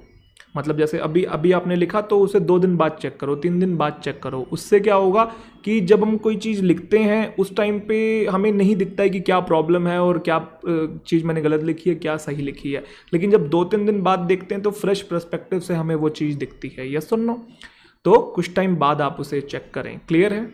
एक काम आप और कर सकते हैं, अगर आपको अपना ऐसे चेक करवाना है तो आप ना आसपास कोई स्कूल का आपका टीचर है जो इंग्लिश पढ़ाता है, या फिर स्कूल का अगर टीचर नोन में नहीं है तो कोई आपके छोटे भाई बहन का या किसी दोस्त का जो ट्यूशन टीचर है जो इंग्लिश पढ़ाता है या पढ़ाती है, आप उसको भी पैसे दे के अपना ऐसे जो है चेक करवा सकते हैं। क्योंकि देखो, फ्री तो आज के टाइम में कोई भी नहीं, आप सब जानते हैं। सब अपनी लाइफ में कहीं ना कहीं बिजी है किसी ना किसी चीज़ के अंदर। तो ऐसे तो कोई टाइम निकाल के आपका ऐसे चेक करेगा नहीं, तो आप पेड सर्विस बेसिकली, है ना, ले सकते हैं किसी से। और ढूंढना पड़ेगा, ऐसा नहीं कि आपको जाते कहीं कोई मिल जाएगा। थोड़ा बहुत आपको हाथ पैर चलाने पड़ेंगे, सर्च करना पड़ेगा किससे मैं चेक करवाऊँ। तो अपने बढ़िया बढ़िया कुछ ऐसे लिख के चेक आप करवा सकते हैं। उसके अलावा अगर आपको ग्रामेटिकल मिस्टेक को सही करना है तो आप ग्रामरली वेबसाइट का यूज़ कर सकते हैं। वहाँ पे आपकी जो ग्रामेटिकल मिस्टेक होंगी, जितनी भी ग्रामेटिकल एरर्स हैं, वो सब के सब आपको वहाँ पे दिख जाएंगी, उसको आप सॉर्ट कर सकते हैं। तो एक कुछ चीज़ें हैं जो आप ध्यान में रख सकते हैं। बाकी प्रीवियस ईयर पेपर, जिस भी एग्जाम की आप तैयारी कर रहे हैं, जो प्रीवियस ईयर एग्जामिनेशन में जो एसेज के जो आए हुए हैं टॉपिक, आप उनको उठाइए, उनके ऊपर लिखने की कोशिश कीजिए। अगर डायरेक्ट वो नहीं लिख सकते तो कोई अखबार आप पढ़ते हैं, न्यूज़पेपर पढ़ते हैं, न्यूज़पेपर में कोई भी आर्टिकल आप पढ़िए एक बार, उसको एक बार अच्छे से रीड कर लीजिए, उसे फिर अपनी लैंग्वेज में लिखने की कोशिश कीजिए। डायरेक्ट अगर आप ऐसे नहीं लिखना चाहते तो आप ऐसा कर सकते हैं, कोई चीज़ आपने पढ़ी, उसे समझा, उसे फिर अपनी भाषा में, अपनी भाषा मतलब अपने तरीके से, अपने स्टाइल में लिखने की कोशिश कीजिए, जिससे कि आपके लिखने के ऊपर जो कमांड है वो शुरू हो जाएगी। एक बार आपका मोमेंटम बन जाएगा, फिर आप ऐसे भी लिखने लगेंगे। ठीक है, कुछ लिस्ट मैं आपको भिजवा दूंगा जो प्रीवियस ईयर के जिस भी एग्जामिनेशन में ऐसे आते हैं, तो कुछ टॉपिक्स मैं आपको भिजवा दूंगा, है ना, तो उनको भी आप एक बार अच्छे से देख लीजिएगा। इसकी भी PDF मैं एक काम करूंगा, टेलीग्राम में आपके साथ शेयर करवा दूंगा। टेलीग्राम चैनल आप लोग ज्वाइन कर लीजिए, तरुण ग्रोवर इंग्लिश। ठीक है, उसके बाद अब फिर लेटर राइटिंग के साथ नेक्स्ट सेशन में हम लोग मुलाकात करेंगे। आई होप ये सेशन अच्छा लगा होगा, कुछ नई चीज़ें सीखी होंगी। कमेंट सेक्शन में बताइएगा सेशन कैसा लगा। बाकी मुलाकात करते हैं फिर नेक्स्ट सेशन में। तब तक के लिए अपना ध्यान रखिए। बहुत बहुत शुक्रिया, बहुत बहुत प्यार। तो एक छोटी सी इन्फॉर्मेशन और देनी है उन स्टूडेंट्स को जो बच्चे मुझसे अनअकैडमी प्लस पे पढ़ना चाहते हैं। अनअकैडमी प्लस पे मेरे बहुत सारे कोर्सेज चल रहे हैं इंग्लिश लैंग्वेज के। प्रिसाइजली अभी मैं बैंक एग्जामिनेशन में टीच कर रहा हूँ। बैंक एग्ज़ाम कैटेगरी है, हर एग्ज़ाम की अलग अलग कैटेगरी है। SSC की अलग है, CDS की अलग है, मतलब डिफेंस वाली अलग है। ठीक है, तो मैं फ़िलहाल अभी बैंक वाली कैटेगरी में टीच कर रहा हूँ। जितने भी कोर्सेज हैं मैं बैंक एग्जामिनेशन के पॉइंट ऑफ व्यू से वहाँ सारे के सारे बनाता हूँ, चाहे वो बेसिक लेवल के हों, एडवांस लेवल के हों, या और जितने भी कोर्सेज आते हैं मेरे प्रैक्टिस वाले। अब जो बच्चे बैंक एग्जामिनेशन की तैयारी कर रहे हैं और अच्छे लेवल पे तैयारी करना चाहते हैं, थोड़ा रेगुलर बेसिस पे आप लोग कंटेंट चाहते हैं और रेगुलर क्लासेस, लाइव क्लासेस आप अटेंड करना चाहते हैं, तो अनअकैडमी सब्सक्राइब करके मेरे कोर्सेज आप एक्सेस कर सकते हैं। ठीक है, अभी आप देखेंगे तो कौन कौन से कोर्सेज चल रहे हैं। ये प्रोफाइल थी मेरी, इस प्रोफाइल में प्लस सेक्शन में मैं गया और ऑनगोइंग में जा रहा हूँ, तो ये 3 कोर्सेज चल रहे हैं आपका। एक तो कॉन्सेप्चुअल कोर्स, एक आपका लेवल अप कोर्स और एक आपका चैप्टर वाइज प्रैक्टिस कोर्स, जिसके अंदर हम बेसिक वाली चीज़ें भी डील करते हैं, मॉडरेट लेवल वाली भी चीज़ें डील करते हैं और एडवांस लेवल के जो कॉन्सेप्ट्स हैं उनको भी डील करते हैं। हर क्वेश्चन को, चाहे वो एरर्स का हो, फ्रेज रिप्लेसमेंट हो गया, RCA, क्लोज टेस्ट है, पैराजम्बल है, और किसी भी कैटेगरी का मैच है, वर्ड कॉन्टेक्स्ट है, फिलर है, डबल फिलर है, सबको मैं लेवल के हिसाब से डील करवाता हूँ। ये एक मोस्ट इंपॉर्टेंट बैच है जिस पे अभी लॉक लगा हुआ आप देख रहे हैं। बेसिक वाला तो है ही, बेसिक तो मैंने यूट्यूब पे भी पढ़ा रखे हैं, कॉन्सेप्ट्स तो मैंने चैप्टर्स के यूट्यूब पे भी पढ़ा रखे हैं, प्रैक्टिस भी है यूट्यूब पे आपको मिल जाएगी। लेकिन जो लेवल अप जो कोर्स है, ये एक प्रीमियम कंटेंट है अनअकैडमी प्लस का, जो अगर आप मुझसे पढ़ना चाहते हैं। और ये ऐसा नहीं है कि 1 महीना या 2 महीना पढ़ा आपका हो गया, या आप जब तक अपनी तैयारी कर रहे हैं तब तक इसको कंटिन्यू रख सकते हैं, क्योंकि एक प्रैक्टिस कोर्स होता है। और आपको पता है किसी भी अगर हम एग्जामिनेशन की तैयारी करते हैं 30% थ्योरी या कॉन्सेप्ट से 70% प्रैक्टिस है। तो आप प्रैक्टिस करना चाहते हैं डेली बेसिस पे, जब तक आपका एग्जामिनेशन नहीं होता, नई नई अप्रोचेस सीखना चाहते हैं, एक्यूरेसी बढ़ाना चाहते हैं, कम से कम टाइम में चीज़ों को सॉल्व करना चाहते हैं, नई नई वोकैबुलरी जो क्वेश्चन में आती है उसको सीखना चाहते हैं, जो मॉक टेस्ट होते हैं उनका डिटेल्ड एनालिसिस करना चाहते हैं, तो आप मेरे जो अनअकैडमी के कोर्सेज हैं उनको देख सकते हैं अनअकैडमी प्लस को सब्सक्राइब करके। बहुत बच्चे बोलते हैं सर इंग्लिश का सब्सक्रिप्शन चाहिए। सिर्फ इंग्लिश का सब्सक्रिप्शन नहीं है, सारे सब्जेक्ट्स आपको एक ही सब्सक्रिप्शन में मिलेंगे, क्वांट्स भी, रीजनिंग भी, जनरल अवेयरनेस भी और इंग्लिश भी। ओनली इंग्लिश का नहीं है, तो आपको सब्सक्रिप्शन लेना पड़ेगा, उसके बाद ही आप मेरी क्लासेस जो हैं एक्सेस कर पाएंगे। ये जो लॉक लगे हुए हैं ये अनलॉक हो जाएंगे जब आप सब्सक्राइब करेंगे, और बहुत सस्ता होता है, बहुत महंगा नहीं है। ऑफलाइन की जो फीस हुआ करती थी उससे कई गुना सस्ता है। आप यहाँ बैंक एग्जामिनेशन गोल सेलेक्ट करेंगे, गेट सब्सक्रिप्शन में जाएंगे, आपके पास दो ऑप्शन आ जाएंगे। एक ऑप्शन आएगा आपके पास प्लस सब्सक्रिप्शन का, एक आइकॉनिक सब्सक्रिप्शन का। डिफरेंस ये है कि आइकॉनिक सब्सक्रिप्शन में आपको प्रायोरिटी मिलती है डाउट सॉल्विंग में और प्रायोरिटी मिलती है लाइव क्लास के अंदर। ये दो आपके पास इसके जो फीचर्स हैं। आइकॉनिक ये थोड़ा सा एक्सपेंसिव होता है नॉर्मल प्लस के सब्सक्रिप्शन से, वो आप देख लीजिए कि आप कौन सा अफोर्ड कर सकते हैं। अगर आप प्लस सब्सक्रिप्शन पे जाते हैं तो लगभग 1 साल का सब्सक्रिप्शन आप लोग डेफिनेटली ज्वाइन करें। कारण कॉन्सेप्ट्स भी पढ़ रहे हैं, प्रैक्टिस भी कर रहे हैं, डिस्क्रिप्टिव भी कर रहे हैं, मॉक टेस्ट भी लगा रहे हैं और बाकी सारे सब्जेक्ट्स भी पढ़ रहे हैं या इंग्लिश भी पढ़ रहे हैं आप, तब भी चीज़ें आप अगर आपके पास है, कंटेंट आपके पास है, तो वही वाली बात है, जब कोई चीज़ ली होती है तो पढ़ने का मन कर ही जाता है। क्योंकि हमको भी पता है कि 2-4 महीने में तैयारी करके पेपर हम नहीं निकाल सकते, हमें रेगुलर प्रैक्टिस करनी ही होगी। यस और नो, सेल्फ स्टडी भी करनी है, ऐसी बात नहीं कि सारा टाइम क्लासेस में ही लगे रहें। लेकिन हाँ, अगर आपको लग रहा है कि आपका ये सब्जेक्ट वीक है और आपको जेन्युइनली रेगुलर बेसिस पे प्रैक्टिस करनी है, तो क्यों ना करें हम लोग प्रैक्टिस। तो 1 साल का सब्सक्रिप्शन बाकियों के कंपैरिजन में थोड़ा सस्ता भी पड़ता है, इसलिए मैं आपको ये चीज़ सजेस्ट कर रहा हूँ। तो 12 महीने का सब्सक्रिप्शन आपका 7150 रुपये का और 24 महीने का 8500 रुपये का। आप इससे भी सस्ता चाहते हैं तो T555 आपको दिख नहीं रहा होगा यहाँ पे, है ना। 1 मिनट में हाइड कर देता हूँ अपने आप को, 1 सेकेंड, हाइड कर दिया मैंने। अरे अरे अरे, पता नहीं मुझे कि मैं हाइड हुआ हूँ कि नहीं हुआ। चलो, हो गया हूँ मैं हाइड। तो मैंने अभी आपको यहाँ पे दिखाया कि 12 महीने का जो सब्सक्रिप्शन है 7150 का और 24 महीने का 8500 का है। आप यहाँ पे कोड लगाएंगे T555 और अप्लाई करेंगे तो आप ध्यान से देखेंगे इस चीज़ को कि जो कोर्स 7150 का था सब्सक्रिप्शन, अब वो 6435 का हो गया, 6435 का, और 7650 का ये 24 महीने वाला हो गया। तो आप देख लीजिए आपको कौन सा सब्सक्राइब करना है। मेरे अकॉर्डिंग 1 ईयर वाला सुटेबल रहता है एक स्टूडेंट को, ना ज़्यादा ना कम, है ना। तो खुली बाहों से आपका स्वागत है। कोर्सेज चल रहे हैं, अभी नए कोर्सेज शुरू हुए हैं, लेवल अप वाला भी और कॉन्सेप्चुअल भी। आप आना चाहें तो आ सकते हैं। तो बाकी मुलाकात करेंगे फिर किसी दिन अगले सेशन में। अपना ध्यान रखिए, तब तक के लिए बहुत बहुत शुक्रिया और बहुत बहुत प्यार।